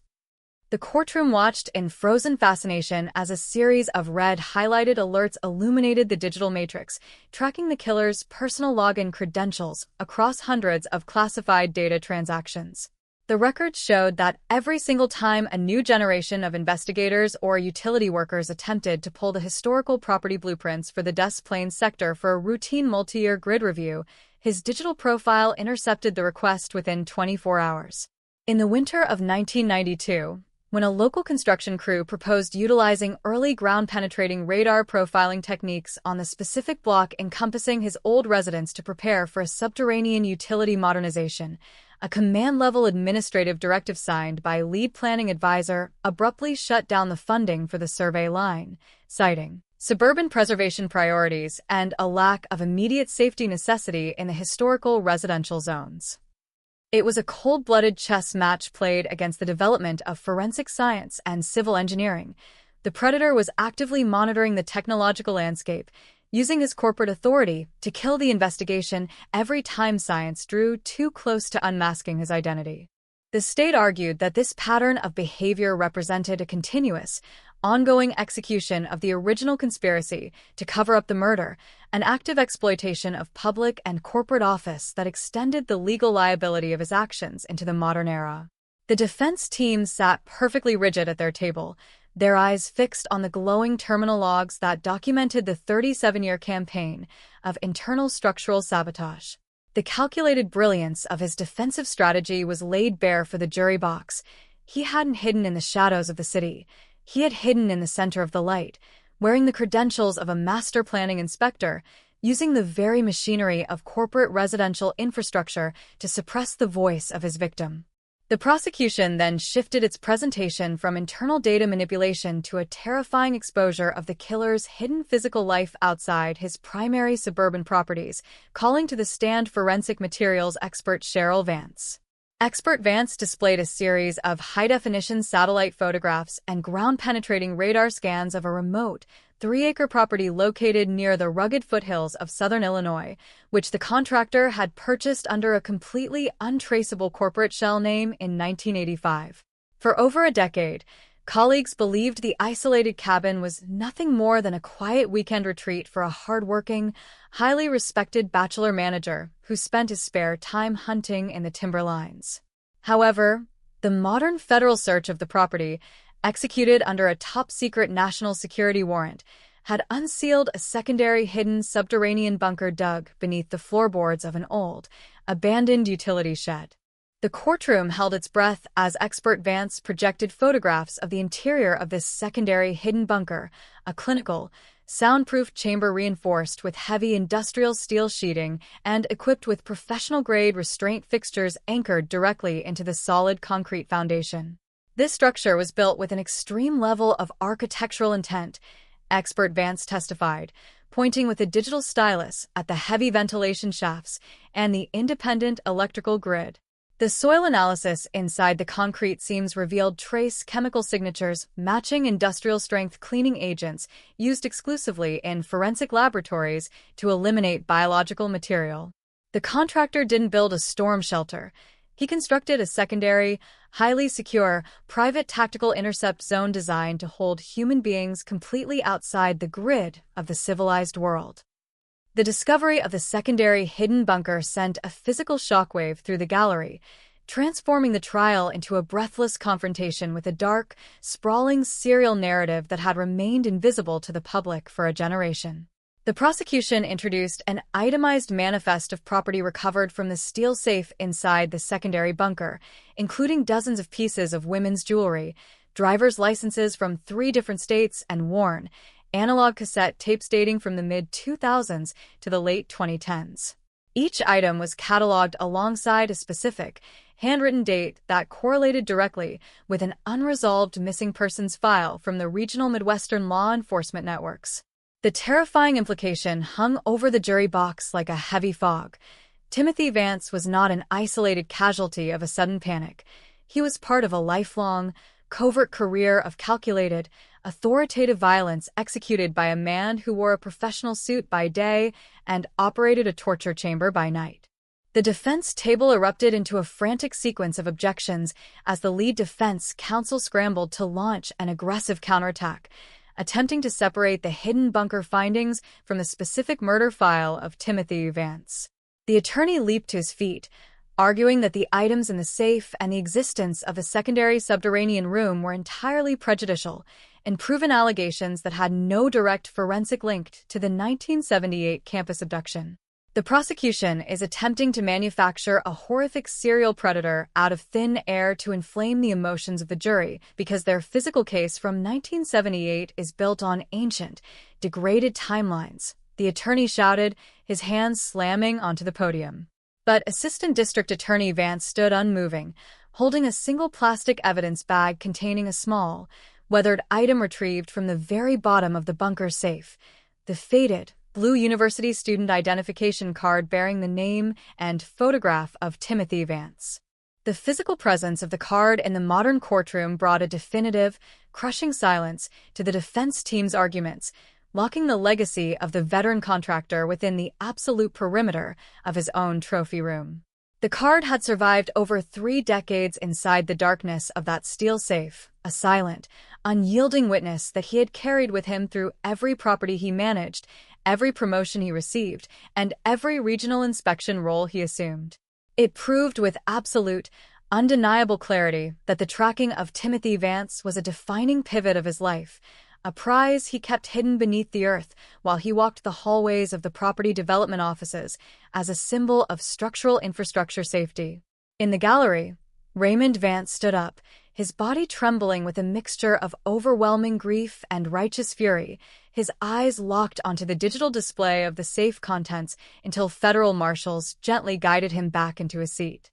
The cross-examination of expert Vance by the defense was a desperate, rapidly unraveling attempt to challenge the chain of custody regarding the search of the Southern Illinois property, suggesting that federal agents had planted the student ID card to secure a high-profile conviction against a local development legend. The defense attorney questioned the validity of the national security warrant, demanding to know why the local police were completely excluded from the initial raid on their senior advisor's property. Isn't it true that your task force operated in absolute secrecy because you knew you didn't have enough traditional probable cause to satisfy a standard state judge? The attorney barked. But expert Vance remained entirely unyielding, producing the encrypted video logs of the raid, which documented the exact moment the safe was opened in front of independent, third-party federal observers. We operated in secrecy because the target's credentials were deeply embedded within the active property management networks, and his automated database logins could monitor our geographic movements, she replied coldly. The integrity of this evidence is absolute. The card was found inside his personal safe, locked behind a biometric code that required his own thumbprint profile to verify the physical locks. As the afternoon hours waned, the prosecution introduced the definition of high-definition biometric matching data, comparing the microscopic wear patterns on the recovered student ID card with the physical scratches on the dashboard of his original 1978 utility vehicle, which had been tracked down to a secure scrap repository in Indiana. The forensic analysts proved that the card had been forcibly pried from the vehicle's sun visor clip using a standard mechanical pocket scale, the exact, unique technical tool that was carried exclusively on the tool rings of lead facility managers during structural surveys. The Dawn DAP, fast-paced synchronization of satellite imaging, ground radar, and direct physical links had completely decimated the defense's structural narrative, transforming their case into a series of frantic, shouting maneuvers that were systematically neutralized by the bench. The legal analysts gathering on the steps of the courthouse reported that the state had effectively closed the final door on the contractor's 48-year illusion, proving that the master keys he had carried as a symbol of service were merely the tools of an unrepentant predator. The city of Chicago, wrapped in the heavy wind blowing off the lake, stood on the verge of a total institutional purification, watching the slow, scientific dismantling of a man who had used their structural trust as a weapon. The ghost of Timothy Vance had finally broken through the steel doors of the hidden bunker, stripping the developer of his unearned legacy and forcing him to face the absolute vengeance of a law that had finally caught up with his tracks, leaving the community in breathless, trembling awe as the light of justice finally illuminated the darkness next door.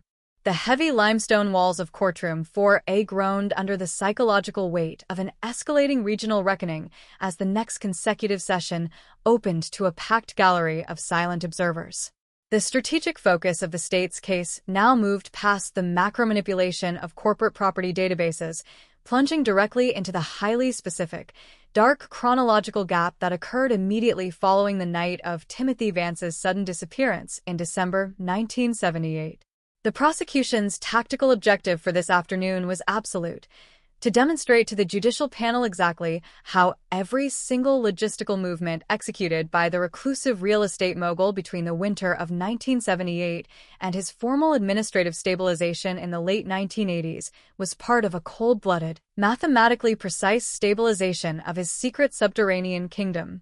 Assistant District Attorney Marcus Vance stepped to the central podium, his posture flawless, holding a heavily cataloged manual of original, hand-inked development logs and property system ledgers that had been pulled from a secure iron locker in his primary workshop.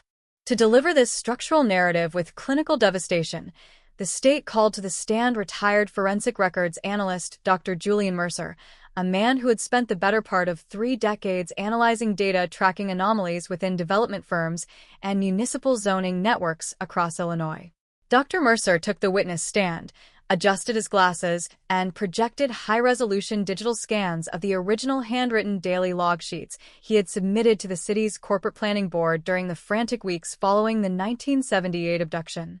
For over 4 decades, the public was led to believe that the early investigation into Timothy Vance's disappearance failed due to an absence of immediate witnesses or a lack of advanced genetic profiling techniques. Dr. Mercer began, his voice flat, cutting through the heavy silence of the gallery.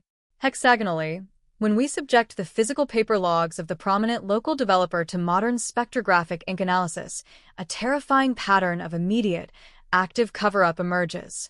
The contractor did not panic. He utilized his technical corporate access to calibrate a paper trail that would permanently misdirect the initial county homicide squad. The courtroom watched in absolute fixation as the digital presentation illuminated a series of manual inventory logs, concrete temperature records, and master boundary usage entries executed between December 15th and December 20th, 1978. The exact 5-day window when local search teams were combing the immediate suburban district with tracking dogs.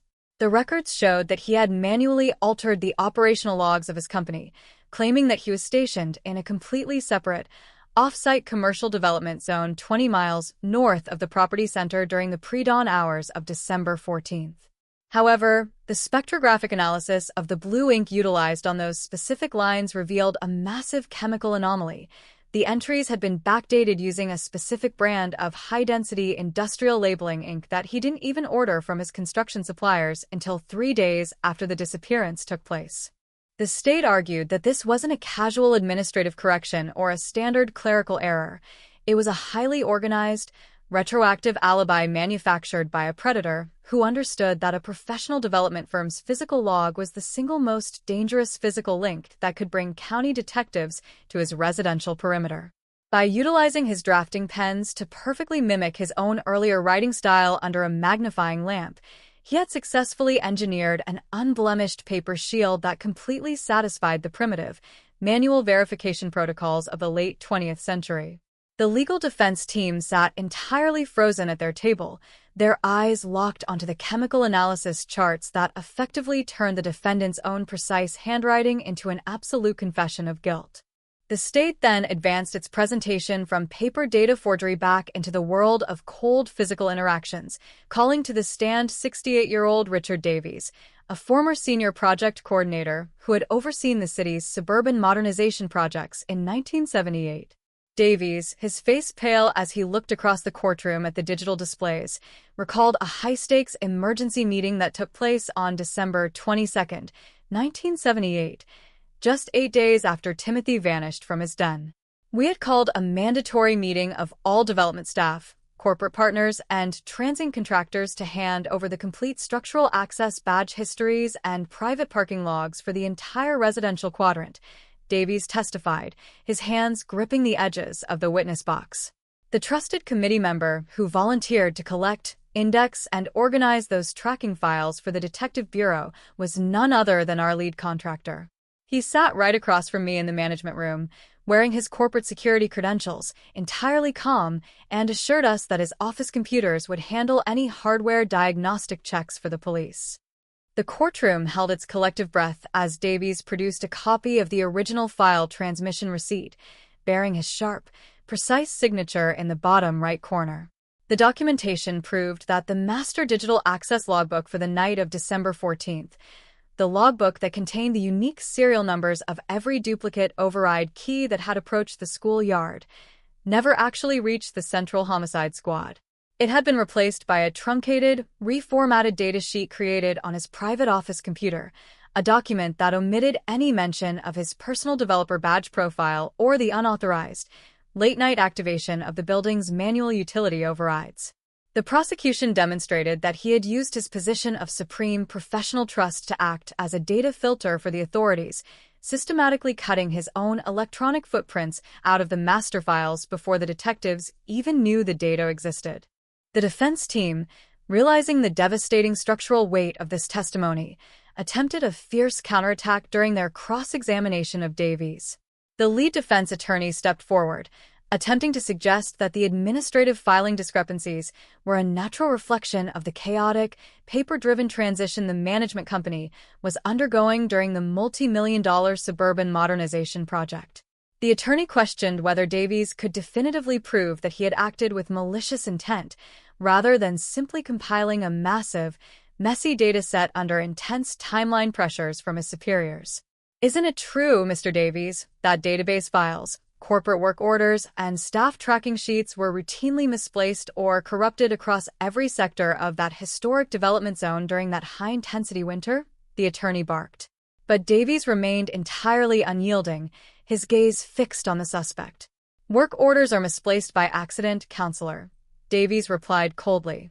But they don't selectively delete a single lead developer's corporate access card profile from an infrastructure blackout log. That requires a deliberate, surgical hand. It requires an insider. The afternoon session took a deeply emotional and haunting turn when the prosecution introduced a series of recorded telephone messages left on the answering machine of Timothy's childhood home during the autumn of 1979. The victim's family, whose psychological stability had rapidly deteriorated under the pressure of the absolute silence from the police department, had kept the digital audio cards in a secure safe box, always hoping that a random neighborhood tip would break the case wide open. The courtroom fell into a heavy, paralyzed silence as the scratchy, analog audio began to play through the modern courtroom speakers. The voice that emerged was a terrifying, authoritative tone, utilizing the exact clinical vocabulary of an official public safety advisory to mislead the family. Hello, Mr. and Mrs. Vance. This is the Regional Suburban Development Bureau calling with a follow-up housing assessment update. The recording played, the low static of the old audio file filling the room. We have completed a thorough geospatial scan of the old transit lines and commercial corridors operating near the northern Cook County boundaries. A primary structural anomaly has been identified suggesting a non-residential, transient transit route out of state, and our team is currently coordinating with transit authorities to monitor the outer sectors. We strongly advise that you direct all future private search efforts away from the local residential building zones to avoid compromising the active infrastructure repairs and the local utility maintenance lines. We are staying close to this situation, and we will protect your family's privacy. The cruelty of the recording was psychological warfare in its purest form. The defendant had not only taken their son's life and entombed his remains in the trenches, but he had actively manipulated his grieving parents into believing that the investigation was making massive progress along the interstate transportation corridors, effectively steering all public eye and police attention away from the very property lines where his construction trowels had been operating. In the gallery, Raymond Vance buried his face in his hands, his shoulders shaking with an overwhelming grief as the raw, calculated malice of the man his family had trusted washed over the modern room. The contractor had spent his entire life running a marathon of pure intellect against the clock, completely immune to the personal liabilities that govern ordinary citizens, utilizing the prestige of a corporate development career to mask a deep-seated, monstrous depravity that had never truly slept. As the afternoon hours waned, the prosecution introduced the definitive physical alignment data, connecting the unique mechanical markings on the recovered structural components of the hidden void directly to the specific tools found inside his workshop drawers. Using advanced digital casting software, engineering specialists had scanned the structural layout of the heavy steel reinforcement sheets that hid the crawl space cavity, proving that the locking mechanisms had been calibrated using a highly specific, custom-machined tool that he had kept inside his personal drafting kit.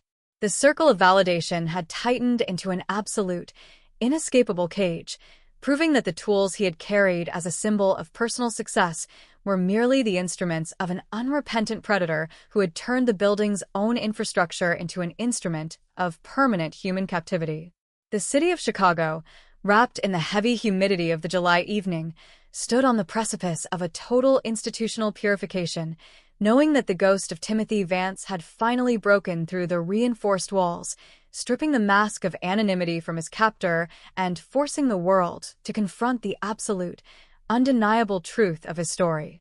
The morning rain of July 25, 2026, brought a temporary cooling to the Illinois air, but inside courtroom 4A of the Federal Judicial Annex, the atmospheric pressure reached a crushing, near unbearable peak. As the seventh major session of this multi-generational forensic inquiry opened, the state prepared to advance its narrative past the mechanical architecture of the crawl space trenches and dive directly into the deep institutional cover-up that he maintained through the peak of his professional career in the late 1990s. The objective for the prosecution was devastatingly clear: to demonstrate to the judicial panel exactly how this reclusive mogul managed to insulate his historical crimes from the rapid, sweeping advancement of automated fingerprint registries, interstate criminal tracking indices, and DNA identification grids that redefined law enforcement at the turn of the century.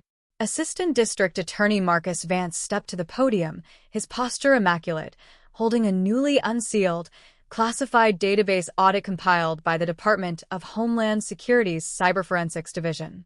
To lay bare this long-standing campaign of structural insulation, the state called to the stand Senior Special Agent Laura Vance, a 20-year veteran of the FBI's Public Corruption and Technological Crime Task Force.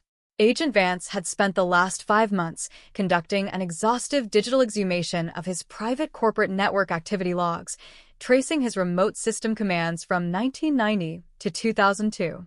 Projecting a massive, multi-layered digital timeline across the courtroom screens, Agent Vance pointed to a series of highly distinct anomalies in the data transactions of the Regional Development and City Inspection Registry servers.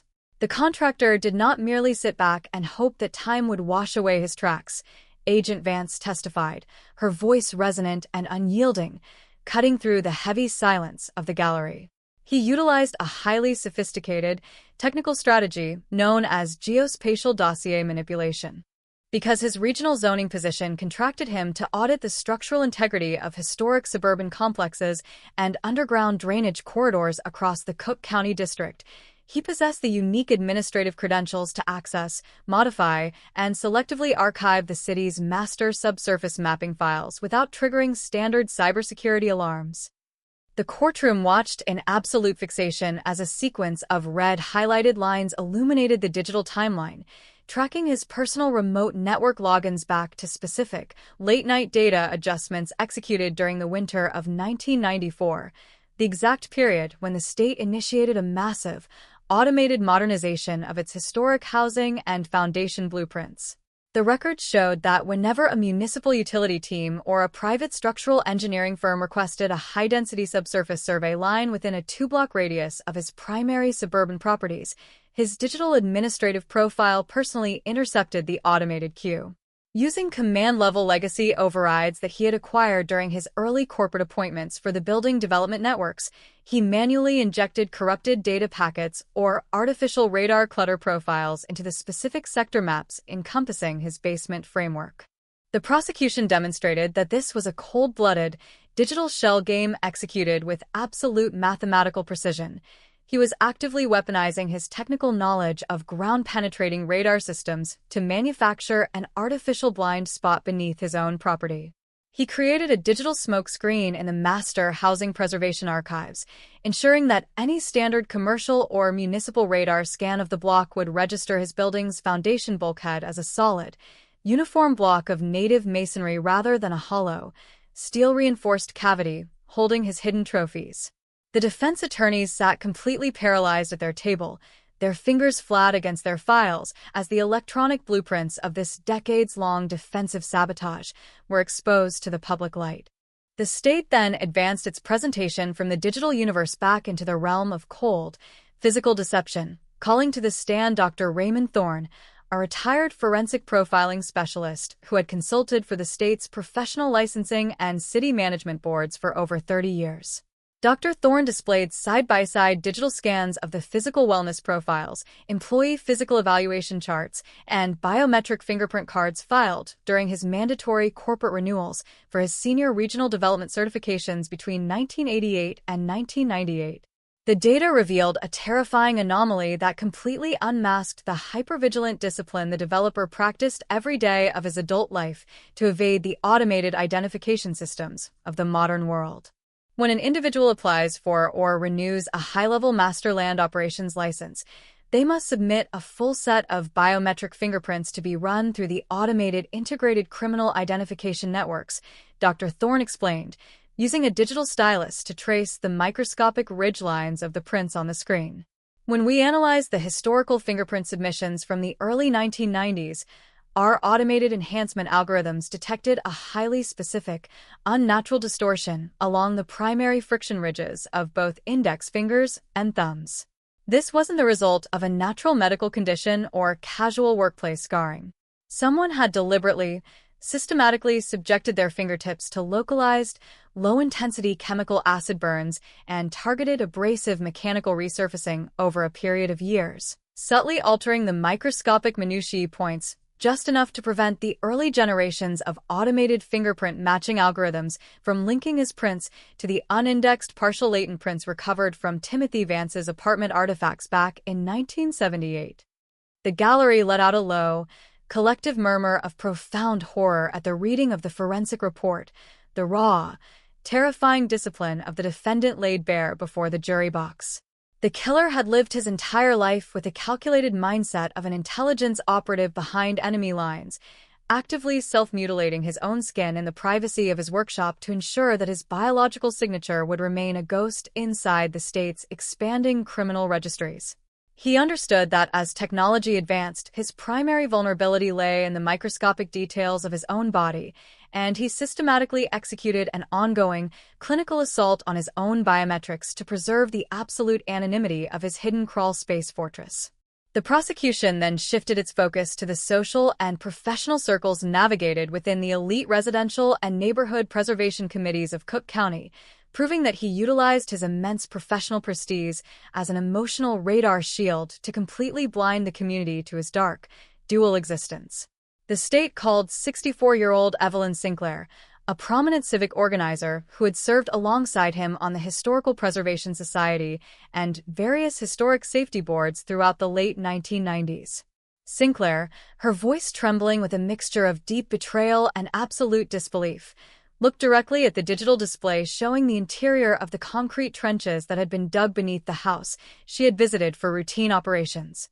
He was the most intensely quiet, dependable, and meticulously polite professional in our entire neighborhood management circle, Sinclair whispered into the microphone, her hands shaking slightly as the historical memories filled the modern courtroom.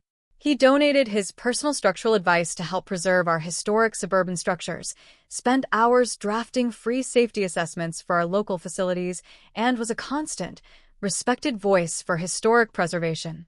But looking back through the lens of this horrific discovery, there were always these strange, hypervigilant boundaries around his personal life. He never allowed his photograph to be published in our annual safety journals or community charity programs. If someone brought out a smartphone to take a group picture at a committee dinner, he would suddenly excuse himself to check on the building's logistics or turn his face entirely away to consult with the blueprints.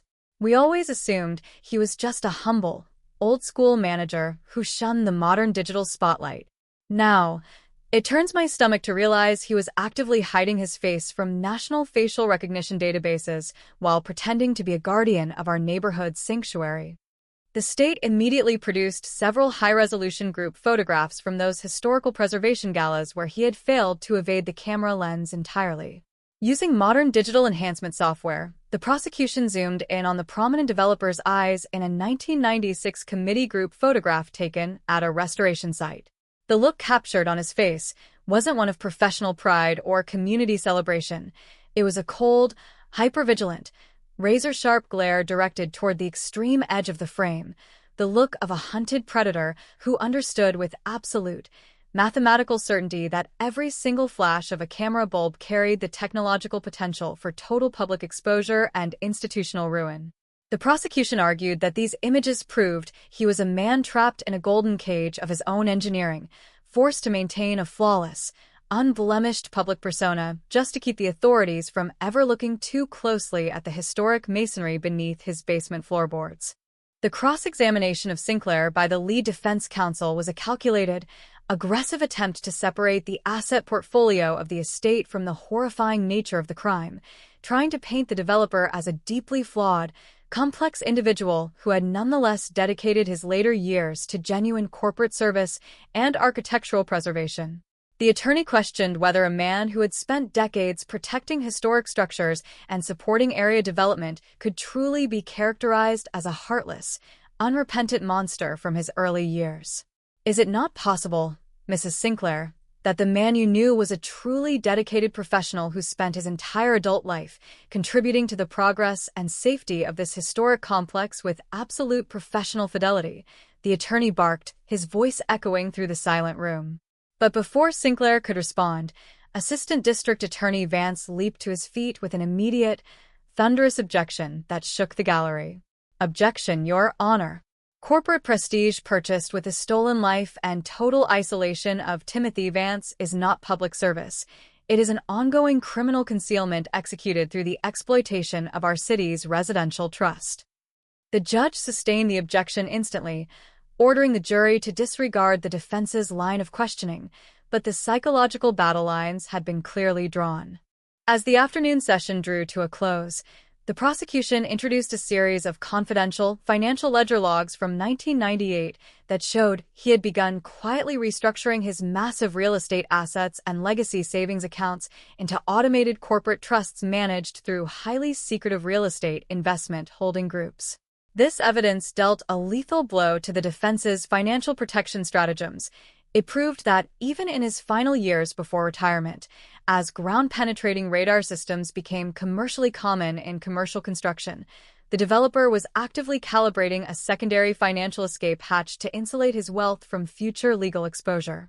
The state demonstrated that he knew the advancement of forensic science was a slow, closing wall, and he was systematically engineering a final safety system to protect his material holding power from the ultimate reckoning.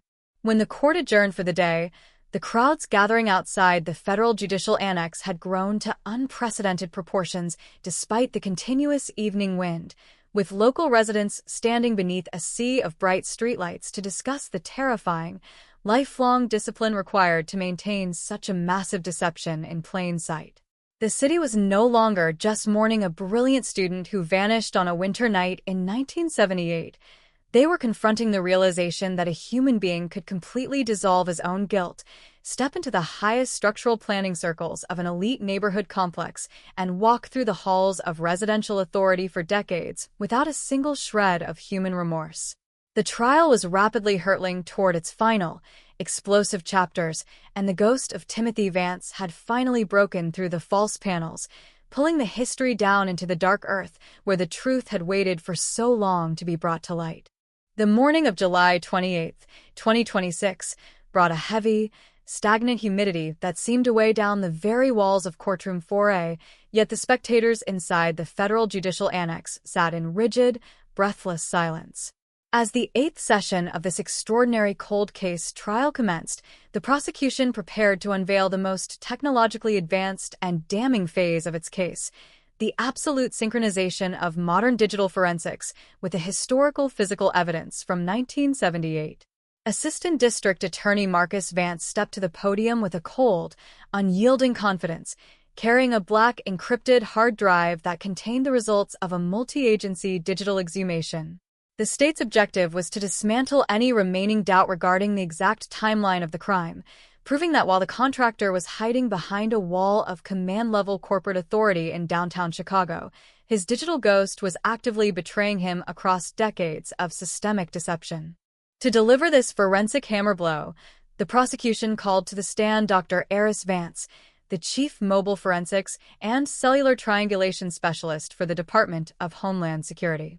Dr. Vance, a sharp, clinical expert with decades of experience tracking international fugitives, took the witness stand and adjusted the microphone. Projecting a brilliant, multi-layered 3D digital map of the city of Chicago onto the large courtroom screens, he illuminated the geographical grid of the suburban neighborhood and the surrounding transit corridors exactly as they existed on the night of December 14, 1978. For nearly 5 decades, this case was treated as an unresolvable mystery because traditional location data didn't exist in a way that could track a suspect's precise physical movements. Dr. Vance began, his voice cutting through the silence. However, using a revolutionary process known as historical signal remastering, our team was able to extract the raw, dormant frequency logs from the old analog emergency communication towers that lined the interstate corridor in the late 70s. The courtroom watched in absolute fascination as a small, glowing red materialized on the digital map, representing the specialized radio transponder inside his personal corporate van on that fateful December night. The data showed that while he had claimed to be physically present at a commercial zoning site far north of the city to establish his alibi, his vehicle's unique frequency signature was actually moving in a synchronized, predatory pattern directly behind Timothy Vance's suburban block. The digital trail proved with absolute mathematical certainty that the predator had stalked the young student through the dark winter grid for over 45 minutes, waiting for the precise moment when he would be completely isolated from the local area patrols. The red on the screen merged with Timothy's location at exactly 2:14 a.m. near the restricted path, the precise minute that witnesses reported seeing a nondescript commercial van with faded corporate logos idling near the school parking lot. The prosecution then advanced the timeline on the screen, showing the red migrating away from the suburban home and traveling directly toward the isolated residential property, where his skeletal remains were ultimately discovered beneath the roots of the old workshop. The vehicle's transponder remained completely stationary at that exact residential coordinate for 3 hours and 47 minutes, a window of time that matched perfectly with the physical labor required to mix and excavate a secondary layer of trenches in the foundation.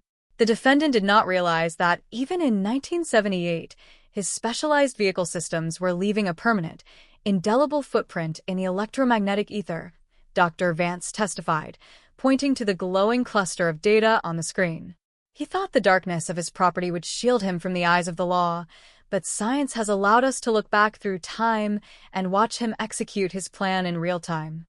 The defense table erupted in a flurry of tense, whispered arguments as the lead estate attorney scrambled to launch an aggressive cross-examination. The attorney leaped to his feet, attempting to challenge the scientific reliability of the historical signal remastering technology, arguing that analog tower data from the late 70s was notoriously imprecise and could easily possess a margin of error spanning several miles.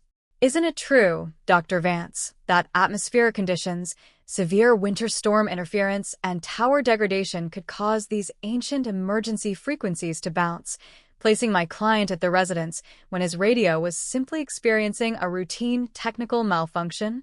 The defense attorney barked, his voice filled with a desperate intensity.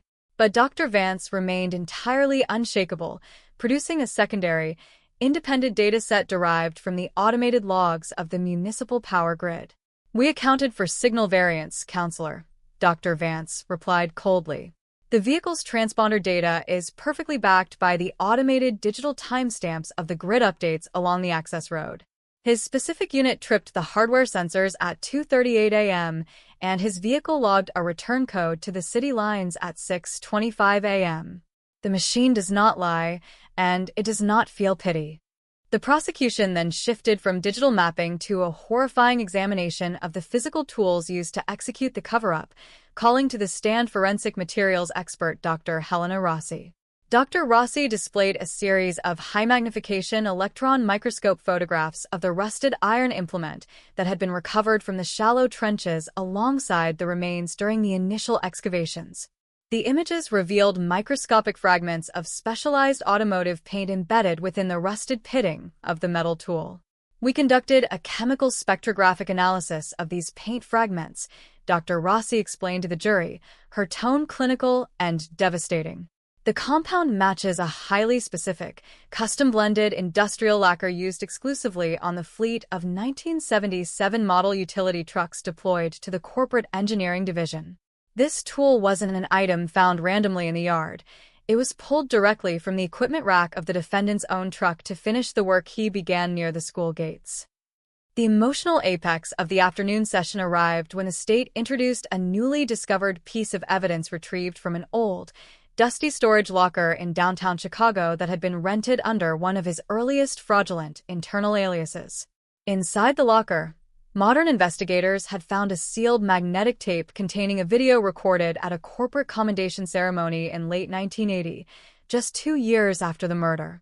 The courtroom fell into a paralyzed, horrified silence as the footage began to play on the screens, showing a young, polished contractor standing proudly at a podium, accepting an award for exceptional infrastructure performance under pressure, flanked by the senior city officials who praised his dedication to public development. The video showed him wearing his official professional attire, smiling warmly as he shook hands with the city planning director, his lapel adorned with the very medal he had earned for his relentless work during the 1978 winter expansions. The audio captured his voice, steady and dripping with a sickening, calculated warmth. "I am deeply honored by this recognition, Director. I know this city has faced unimaginable tragedies over the past year, especially with the heartbreaking loss of young citizens like Timothy Vance. But I promise you, as long as I serve this community, I will dedicate every ounce of my energy to ensuring that the structural vulnerabilities that target our area are hunted down and brought to absolute stability." The raw, unadulterated psychopathy of a man looking into the eyes of his peers, wearing the credentials of the elite, and promising to protect the public from a tragedy he personally engineered caused multiple members of the gallery to turn their faces away in disgust. At the defense table, the corporate representatives finally showed a fracture. Their postures tightened, their expressions became heavy and erratic, and a collective silence ran through their table as the historic words echoed through the room like a curse. As the judge ordered a late afternoon recess, the media outlets broadcasting the trial reported that the state had effectively closed any remaining avenue of escape for the legacy of the prominent developer. The combination of historical signal triangulation, chemical paint matching, and the devastating psychological weight of the awards ceremony footage had transformed the trial into a legal execution of a 48-year-old lie. The city of Chicago, watching the slow, scientific dismantling of the man who had stolen a life, began to feel the heavy, somber approach of a long-delayed justice. The phantom of the winter grid was no longer an unsolved mystery whispered in the dark corners of the local establishments. It was a flesh-and-blood killer caught in the inescapable jaws of modern forensic truth, waiting for the final verdict to fall. The heavy wood panels of courtroom 4A groaned under the psychological weight of an escalating regional reckoning as the 9th morning session opened to a packed gallery of silent observers. The strategic focus of the state's case now moved past the mathematical certainties of cellular triangulation and chemical tracking, plunging directly into the clinical domain of forensic behavioral analysis. The prosecution's goal for this phase was to expose the exact internal architecture of the prominent developer's mind, to map out the terrifying cognitive discipline required for a human being to survive 48 years wrapped in the skin of a respected civic advisor while maintaining an active, subterranean repository of horrors. Assistant District Attorney Marcus Vance stepped to the central podium, his physical movements precise, adjusting a thick mental profile binder before calling the state's final major behavioral authority, Dr. Julian Mercer, a renowned forensic psychologist and former chief profiler for the FBI's Behavioral Analysis Unit. Dr. Mercer took the stand, carrying an extensive psychological evaluation folder compiled from a comprehensive audit of his personal logs, business records, and hidden personal artifacts. The room fell into an immediate, freezing silence as he began to dissect the fundamental personality structure of the man who had engineered Timothy Vance's total isolation. What we are looking at in this case is a definitive textbook manifestation of a highly organized, technocentric sociopath, Dr. Mercer began, his clinical voice carrying an absolute, chilling clarity through the microphone. The contractor did not experience reality through the standard emotional frameworks of empathy or communal guilt. To his mind, the community of Des Plaines was not a collection of living human beings, but a complex, mechanical circuit board, and the individuals within his circle were merely movable components that he could manipulate or permanently archive according to his personal desires. Once the physical act of interception was complete, he practiced a process known as cognitive reindexing. He literally compartmented the crime within his mind as a completed development project, separating it entirely from his daily public identity as a neighborhood preservationist. The prosecution projected a series of transcribed notes taken from the personal, handwritten daily planners kept locked inside his corporate desk at the Regional Development Annex. These entries, written in his true, flawless drafting script with an alarming, calculated detachment, revealed a complete absence of human remorse that left the court stenographers visibly staggered. When a junior colleague had casually asked him during a 1992 project review if he ever felt overwhelmed by the cold cases and tragedies that historically plagued the suburban sectors, he had written a chilling reflection in his private log that evening. The efficiency of a structural system is not determined by the random survival of its individual cells, but by the stability of its macroarchitecture. The community demands order, lighting, and sound foundations. If a single component vanishes from the grid, the system automatically recalibrates to fill the void. I do not mourn the lost energy of the past. I secure the infrastructure of the present. The gallery let out a collective, horrified murmur at the reading of the passage. The raw, chilling psychopathy of the prominent consultant laid bare in his own private ink before the jury box. Dr. Mercer then walked the jury through the terrifying daily discipline required to maintain his dual existence during the absolute peak of his professional standing in Illinois during the late 1990s. The state displayed a highly detailed, color-coded behavioral calendar found hidden inside an encrypted, automated backup partition on a secure office server, titled simply the Master Log. This digital asset proved that every evening for over 15 years, he spent exactly 45 minutes reviewing the public communications of the active cold case squads, meticulously analyzing whether any new construction permits or public utility upgrades would cross the precise spatial coordinates of his foundation.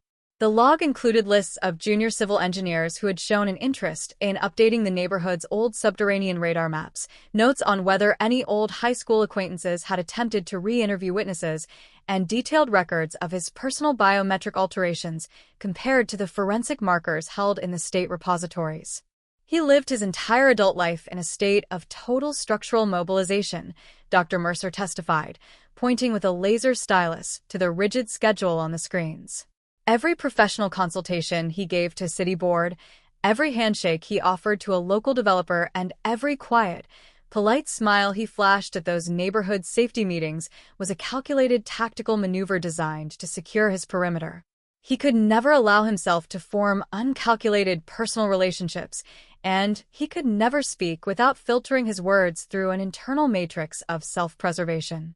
The psychological toll of maintaining this degree of hypervigilance is catastrophic for the average human mind, but his narcissism was so absolute that he viewed this deadly game of deception as a supreme testament to his own natural superiority over the entire justice system. The corporate defense team, recognizing that this behavioral testimony was sealing their client's historical legacy as an unredeemable predator and threatening their massive remaining property investments with total liquidation, launched a fierce, aggressive cross-examination. The lead estate attorney stepped forward, attempting to argue that he was suffering from an undiagnosed, severe obsessive-compulsive mapping disorder brought on by the immense professional stress and exhaustion of managing multi-million-dollar urban modernization projects during the late 70s. Is it not possible, Dr. Mercer, that an eccentric, highly focused professional exposed to the chaotic, rapid expansion of a major suburban center could develop an extreme, pathological fixation on structural tracking as a desperate mental survival mechanism? The attorney demanded, his voice rising in an attempt to insert a clinical mitigating factor into the file. But Dr. Mercer remained entirely unshakable, his sharp gaze fixed on the defense table. There is a profound difference between a psychological fixation and an engineered system of human captivity, counselor, the doctor replied coldly. An individual suffering from a routine tracking disorder does not systematically access mainframe terminals at 3 a.m. to alter evidence tracking codes, nor do they maintain a handwritten manual to his victim's trophy safe for nearly 4 decades. This wasn't a break from reality. It was a highly organized, lifelong exploitation of reality. The afternoon session took a stunning turn when the prosecution introduced a final, devastating piece of physical evidence that had been recovered from the suburban property just 48 hours prior, hidden inside the hollow structural core of an old drafting table that he had donated to a local historical archive just months before his death. Inside the hidden metallic channel, federal forensic technicians had discovered Timothy's original, water-damaged wristwatch, the very silver timepiece that had been logged by his family on the night he vanished, an item that had completely escaped the notice of early investigators during the superficial walkthroughs of his home. The state called to the stand retired property clerk Thomas Vance, who had managed the regional municipal archiving facilities during the early 2000s. Vance, now an old man visibly shaken by his proximity to the historic horror, admitted under oath that the contractor had frequently accessed the historical preservation vaults under the guise of an official civic safety inspection. He told us he was verifying the structural integrity of the old facilities to ensure our archiving boxes wouldn't collapse during the digital migration, the clerk whispered, his voice trembling with a guilt that had waited decades for exposure. He looked so quiet, so authoritative, his identification credentials were flawless, and we were so overwhelmed by the sheer volume of new data back then. I didn't think twice about leaving him alone in the historical blueprints vault for 20 minutes while I retrieved the master mapping sheets. To know now that I allowed him to utilize our space to monitor his tracks, it's a shame I will carry to my grave. The prosecution x-rayed the silver watch and displayed it on the presentation screen, showing that the internal hands of the mechanical movement had permanently frozen at exactly 2:22 a.m., the precise minute that the structural blunt force trauma from the heavy industrial tool had shattered the crystal face. It was a spectacular, undeniable anchor to the moment of execution, a biological and mechanical voice from the dead that had traveled across nearly 5 decades inside the killer's own drafting table to condemn his memory. The state argued that he kept the watch not out of a sense of twisted remorse or human guilt, but as a token of his ultimate victory over the authorities, a physical reminder that he could walk into the city's highest design offices, sit at his executive desks, and carry the trophy of his crime right past the eyes of the community without a single person questioning his power. As the judge ordered the evening adjournment, the legal commentators broadcasting from the courthouse steps noted that the state had effectively rested its case on a mountain of unassailable forensic, digital, and psychological truth. The corporate defense table sat silent as the federal prosecutors gathered their files, the legacy completely shattered by the day's behavioral revelations. The city of Chicago, wrapped in the heavy, humid air of the July evening, stood on the precipice of a total structural purification, knowing that the ghost of Timothy Vance had finally stripped the prominent mogul of his unearned respect, leaving his memory exposed to the absolute, unyielding vengeance of a truth that had finally broken through the concrete. The morning of July 30th, 2026, witnessed an unprecedented gathering outside the Cook County Federal Judicial Annex. A quiet, solemn crowd filled the public square, standing shoulder to shoulder under a gray, unyielding sky that seemed to mirror the heavy, historic finality descending upon courtroom 4A.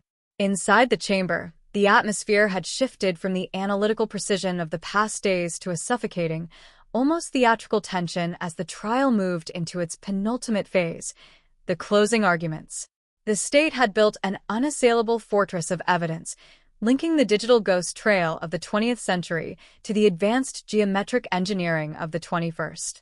Now, it was time for Assistant District Attorney Marcus Vance to deliver the final narrative arc that would weave these 48 years of horror, greed, and systemic institutional deception into a single, cohesive demand for absolute, sweeping justice.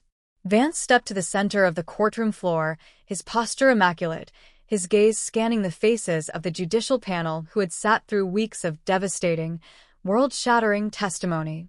He did not use digital screens or slide projections this morning. Instead, he stood before them with nothing but the raw, unadulterated power of the truth. For nearly 5 decades, this community lived under the shadow of an engineered ghost story. Vance began, his deep voice vibrating through the silent room, catching every ear in the gallery. Every citizen of Chicago who drove past that suburban home block or navigated the busy transit lines on a hot winter night looked at the dark and wondered what faceless predator could snatch a young man from a safe zone without leaving a trace. We blamed the heavy winter snows of 1978. We blamed the primitive nature of early data tracking. We blamed a cruel, random world. But today, the light of modern subterranean radar and the unyielding march of justice have stripped away the illusion. The monster wasn't a stranger lurking in the bushes. The monster was checking his blueprints, wearing the most trusted professional uniform of the state. The prosecutor walked slowly toward the defense table, stopping just 3 feet from where the corporate estate executors and insurance lawyers sat hunched behind their mahogany desks, their folders filled with desperate financial shielding maneuvers. "Look at the paper trail he left behind," Vance commanded the panel, pointing a decisive finger at the digital evidence binders. He managed to live a long, quiet, comfortable life, expanding his business empire while pretending to be an eccentric, harmless community leader crushed by the weight of time and municipal bureaucracy. But do not let this final, historical camouflage continue to protect his assets. Inside that man's chest beat the heart of a master illusionist, a professional developer who looked into the tear-filled eyes of Timothy Vance's aging parents during community safety meetings, offering his personal comfort while secretly hiding his stolen student ID card inside a secondary subterranean trophy safe. He did not merely kill a 17-year-old student. He executed a corporate raid on the public trust. He used his professional proximity to isolate his target. He used his industrial tools to completely crush his capacity for flight, and he spent nearly 4 decades climbing the administrative ladder of the city planning boards to ensure his own physical ghost remained buried beneath municipal red tape. Vance then systematically reviewed the absolute certainty of the physical and forensic assets the state had presented, building a chronological hammer blow that left no room for alternative explanations. He reminded the judicial panel of the macromolecular sequencing that matched the high-impact transfer cells embedded deep within the rubberized gasket seals of the bunker's ventilation intake motor directly to his reference sample. He recalled the advanced 3D ballistic casting software that proved the bone fractures on the victim's skull possessed the precise, dual-ridged structural margins of an industrial tool pulled from his own garage rack. He detailed the historical signal remastering that tracked his personal vehicle as it stalked Timothy through the suburban path before remaining stationary at the property for the exact hours required to mix and pour a secondary layer of concrete in the foundation. The defense wants you to believe that this was a tragedy of circumstance, a chaotic anomaly, or the result of a severe, undiagnosed tracking disorder brought on by late 70s business stress. Vance continued, his voice rising with a controlled, righteous indignation that echoed off the high masonry walls. But an individual in a panic does not return to a facility mainframe terminal at 3 a.m. to manually mislabel underground storage blueprints. An individual in a panic does not systematically apply chemical acid burns to his own fingertips over a decade to confuse the early generations of automated fingerprint registries. An individual in a panic does not walk into a municipal archiving vault, manipulate a junior clerk, and rob a cold case file of the victim's shattered wristwatch to keep as a trophy inside his custom-machined executive furniture. This was an authoritative execution. It was a cold-blooded, lifelong exploitation of public infrastructure access designed to afford the consultant a career of unearned prestige while his victim was entombed in the masonry of his foundation. The courtroom remained completely paralyzed, the silence so absolute that the distant rush of the morning rain against the reinforced glass sounded like a low, continuous growl. When Vance finally concluded his address, asking the panel to return a definitive judgment of liability and order the total, sweeping forfeiture of all global assets tied to the estate, including his properties, investment portfolios, and legacy corporate holdings, several members of the panel were visibly nodding, their expressions hardened by the overwhelming weight of the truth. The prosecutor walked back to his table, leaving a heavy, suffocating silence in his wake, a void that the defense team now had to enter with the impossible task of defending a 48-year-old lie. The lead defense counsel stepped forward, his expression weary but intensely focused, launching into a desperate, financially charged final appeal that attempted to exploit the themes of structural complexity and the vast passage of time. He argued that the state's case, while technologically brilliant, was built entirely on circumstantial electronic reconstructions and advanced digital modeling that didn't even exist when the developer was actively designing city projects. He tried to paint the history not as a calculating monster, but as a deeply eccentric, hyper-focused public servant whose legacy was being unfairly dismantled by modern revisionist forensics, suggesting that the DNA findings were the result of systemic evidence vault cross-contamination during the laboratory migrations of the late 2000s. Look at the structural contributions made to this county for nearly 4 decades, the attorney pleaded, his voice echoing through the silent room. He protected our historical preservation zones, he verified our utility foundations, and he supported our public libraries. Is that the behavior of a serial predator? You cannot dismantle a decorated professional legacy and seize millions in corporate assets based on microscopic genetic material pulled from a basement floor after half a century. But the defense's financial protection arguments felt hollow, like dry paper scraping against the stone floor of the annex, completely incapable of standing against the concrete reality of the state's forensic architecture. The state's rebuttal was swift, clinical, and devastating. Marcus Vance stood up one final time, holding Timothy's shattered silver wristwatch in his open palm, the frozen hands still pointing directly at 2:22 a.m. Professional prestige paid for with the stolen life and total isolation of Timothy Vance is not a legacy, Vance whispered, looking directly into the eyes of the panel. It is the ultimate act of concealment. The clock stopped for Timothy 48 years ago in the darkness of that hidden crawl space. It is time for the law to start ticking again. With those final words, the judge formally closed the evidentiary presentation, instructing the judicial panel on the legal definitions of premeditated structural camouflage, authoritative exploitation, and absolute forensic certainty before ordering them to retire to the inner chambers to determine the final liability. As the panel files marched out of the room, the security detail moved to secure the physical exhibits, leaving the corporate developers sitting in a heavy, silent vacuum. The city of Chicago, wrapped in the quiet anticipation of the July afternoon, held its breath, knowing that the longest run from justice in the modern development corridors of Illinois was finally coming to its absolute, inevitable end. The heavy oak door of the deliberation room inside the federal courthouse slammed shut, instantly locking out the frantic roar of the national media trucks lining the public square.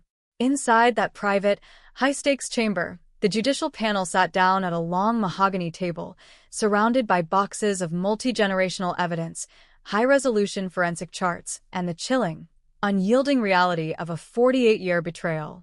They did not require days to untangle the web of administrative corruption and predatory calculation that had guarded the truth since the winter of 1978. The structural synchronicity of the state's case had been absolute. For exactly 3 hours and 42 minutes, the room remained a crucible of intense, quiet evaluation, with the panel passing around the 3D laser-reconstructed models of the skeletal trauma, matching them meticulously with the factory specifications of the 1978-era heavy industrial tool. There was no room for political bias, no avenue for reasonable doubt, and no sympathy left for a prominent professional reputation that had been revealed as the armor of a monster. When the internal buzzer inside courtroom for a ring 3 sharp, definitive times through the structural communication lines, an immediate, suffocating silence descended upon the gallery. Federal marshals took their tactical positions along the perimeter walls, their hands resting loosely on their holstered weapons as the heavy bronze doors swung open to admit the public for the final, historic moment. The legacy representatives were led back into the room, their postures stiff as the final weight of history settled against the floor.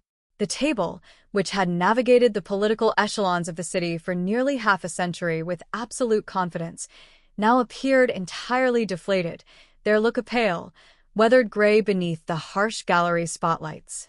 They did not look at their high-priced defense team. They kept their gaze fixed on the scuffed surface of the floor, the long, calculated game against the development of forensic science finally over. The judge took her seat at the elevated bench, her posture rigid, her expression a clinical reflection of the absolute majesty of the law. "Has the panel reached a unanimous verdict?" she asked, her voice cutting through the humid, stagnant air of the courtroom with a sharp, resonant authority. The panel foreperson, a stern-faced aerospace engineer from the local suburbs, stood up with absolute composure, holding a single sheet of paper with a firm, unyielding grip. "We have, Your Honor," he responded, his voice amplified by the microphone, capturing every ear from the front row to the media spillover rooms down the hall.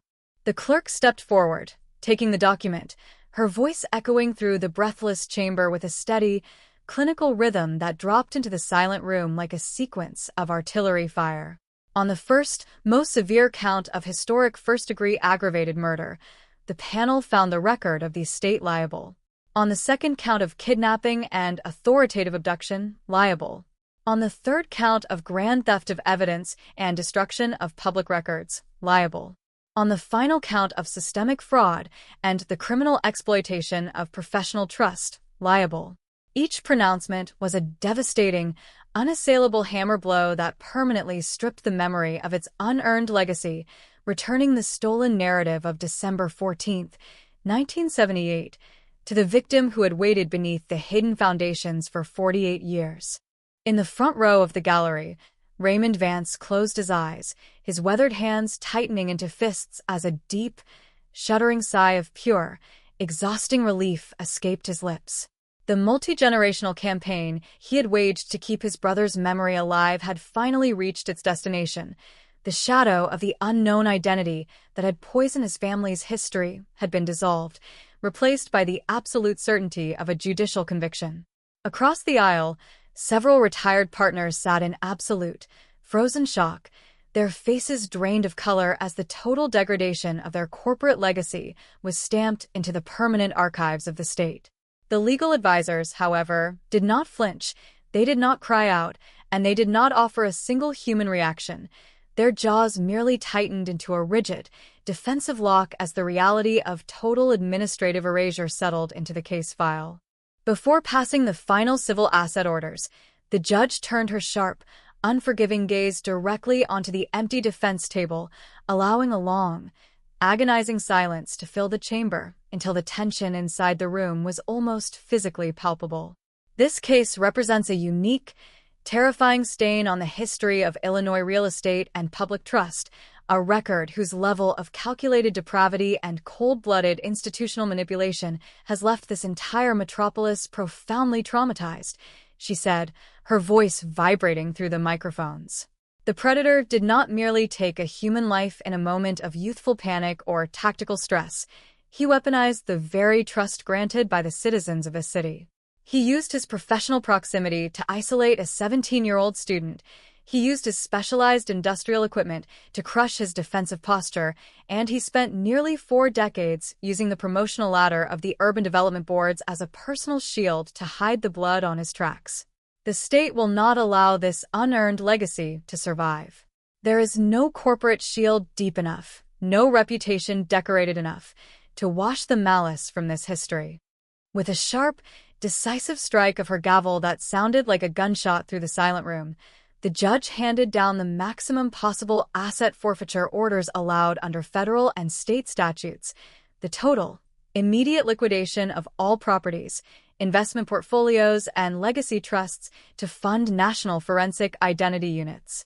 The order ensured that the developer's name would be permanently stripped from every building, every park, and every civic ledger he had corrupted, entirely isolating his memory from the society he had preyed upon for 48 years. As the session concluded, the heavy structural books were shut, a hollow, rhythmic sound that marked the end of a long administrative cover-up. Outside the courthouse walls, the heavy storm clouds that had blanketed the city for days finally began to fracture, allowing a sudden, brilliant beam of afternoon sunlight to pierce through the overcast sky and illuminate the bustling streets of downtown Chicago. The media crews began dismantling their complex satellite arrays, the investigative journalists rushed to file their final breaking news bulletins, and the quiet, solemn crowds that had stood vigil on the stone steps began to disperse into the metropolis. The urban nightmare that had haunted the suburban home for a generation had been irrevocably transformed. It was no longer a ghost story whispered in the dark corners of regional establishments, but a monument to the unyielding, unstoppable advancement of human science and the absolute certainty of a law that never stops tracking its prey. A few miles away, near the school athletic tracks where Timothy Vance's journey had been interrupted, the fresh evening air stood clean and undisturbed by the frantic search grids of the past. In the coming months, a small, dignified memorial marker would be placed at the site by the community, permanently engraving his name into the landscape, ensuring that his memory would remain a symbol of unyielding truth rather than an unidentified bone file hidden behind bureaucratic red tape. The grand illusion was over. The mask of community service had been shattered into dust, and as the late afternoon sun began to dip behind the majestic horizon of the lake, the deep, suffocating chill that had hung over the city finally dissolved, leaving behind only the quiet, permanent warmth of a long-delayed justice. The seismic rupture of the random genetic match did not merely compromise the historic files of the Cook County Sheriff's Department.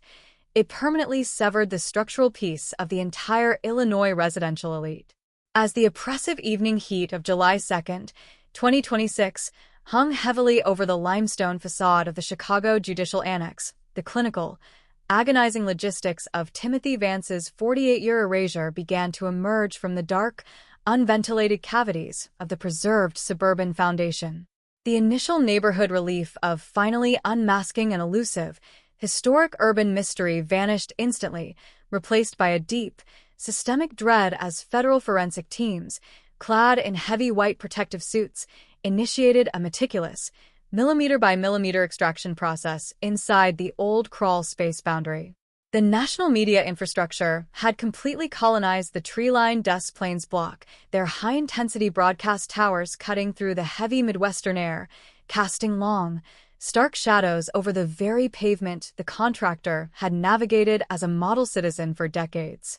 Inside the mobile command unit of the FBI's Forensic Evidence Response Team, investigators sat in a paralyzed, icy silence, staring at the freshly digitized blueprints of a residential infrastructure that had been converted into a cold, mechanical vault for human trophies. The primary operational objective of the federal task force was to systematically reconstruct the physical logistics of December 14, 1978, utilizing next-generation digital physics to pull unassailable truths from an environment that had been hermetically preserved in stone and soil. Technicians deployed high-intensity three-dimensional laser scanners within the subterranean chamber, capturing the exact spatial coordinates of the trench lines, the structural density of the foundational masonry, and the unique spatial layout of the hidden void beneath the floorboards. This digital exhumation revealed a terrifying reality. The hidden repository was not a crude, makeshift hiding spot dug out in a sudden panic. It was a highly sophisticated, structurally reinforced concealment zone that had required months of meticulous excavation, masonry manipulation, and structural alignment before the interception ever took place. To map the absolute premeditation of the crime, investigators initiated a comprehensive forensic audit of historical building supply registries, commercial masonry distribution logs, and legacy building utility records from the autumn of 1978. Because the contractor operated as a trusted, unrestricted builder for the historic property and regional commercial developments, he possessed the unique administrative authority to order structural building materials and execute invasive basement modifications without triggering standard real estate red flags or municipal safety inspections. The recovered paper trail, pulled from obsolete microfilm archives in downtown Chicago, showed that between September and November of 1978, the predator had systematically routed hundreds of pounds of high-strength industrial mortar and specialized structural reinforcement sheets through a network of defunct maintenance supply companies. These materials were delivered directly to the residential service entrance under the guise of a routine foundation repair and drainage line insulation project, a tactical maneuver that completely blinded local code inspectors to the excavation of a secret chamber beneath his feet. The data presented on the task force's tactical monitors demonstrated that the killer had even manipulated the building's physical layout to sustain his hidden repository without causing structural shifts that would alter the alignment of the home's main supports. Forensic architects discovered that he had carefully tunneled into a non-load-bearing masonry bulkhead running adjacent to the central heating furnace, reinforcing the hidden cavity with heavy industrial steel plating to prevent the weight of the upper floors from crushing the space over time. This highly precise structural bypass had remained entirely invisible to municipal building inspectors for nearly 5 decades, buried beneath layers of historic brickwork and masked by the labyrinthine network of high-pressure utility pipes and vintage cast-iron conduits. The sheer engineering complexity of the layout proved that the predator had utilized his deep familiarity with the structural anatomy of the region to construct a perfect physical blind spot, a hidden zone of absolute secrecy where he could hoard the remains of his crimes entirely outside the grid of the civilized world. The physical extraction of the preserved artifacts from the masonry matrix required an extraordinary level of delicate precision that pushed the absolute boundaries of modern digital forensic science. Dr. Helena Rossi, the chief forensic specialist leading the recovery team, took the podium at an emergency administrative hearing, displaying a series of high-resolution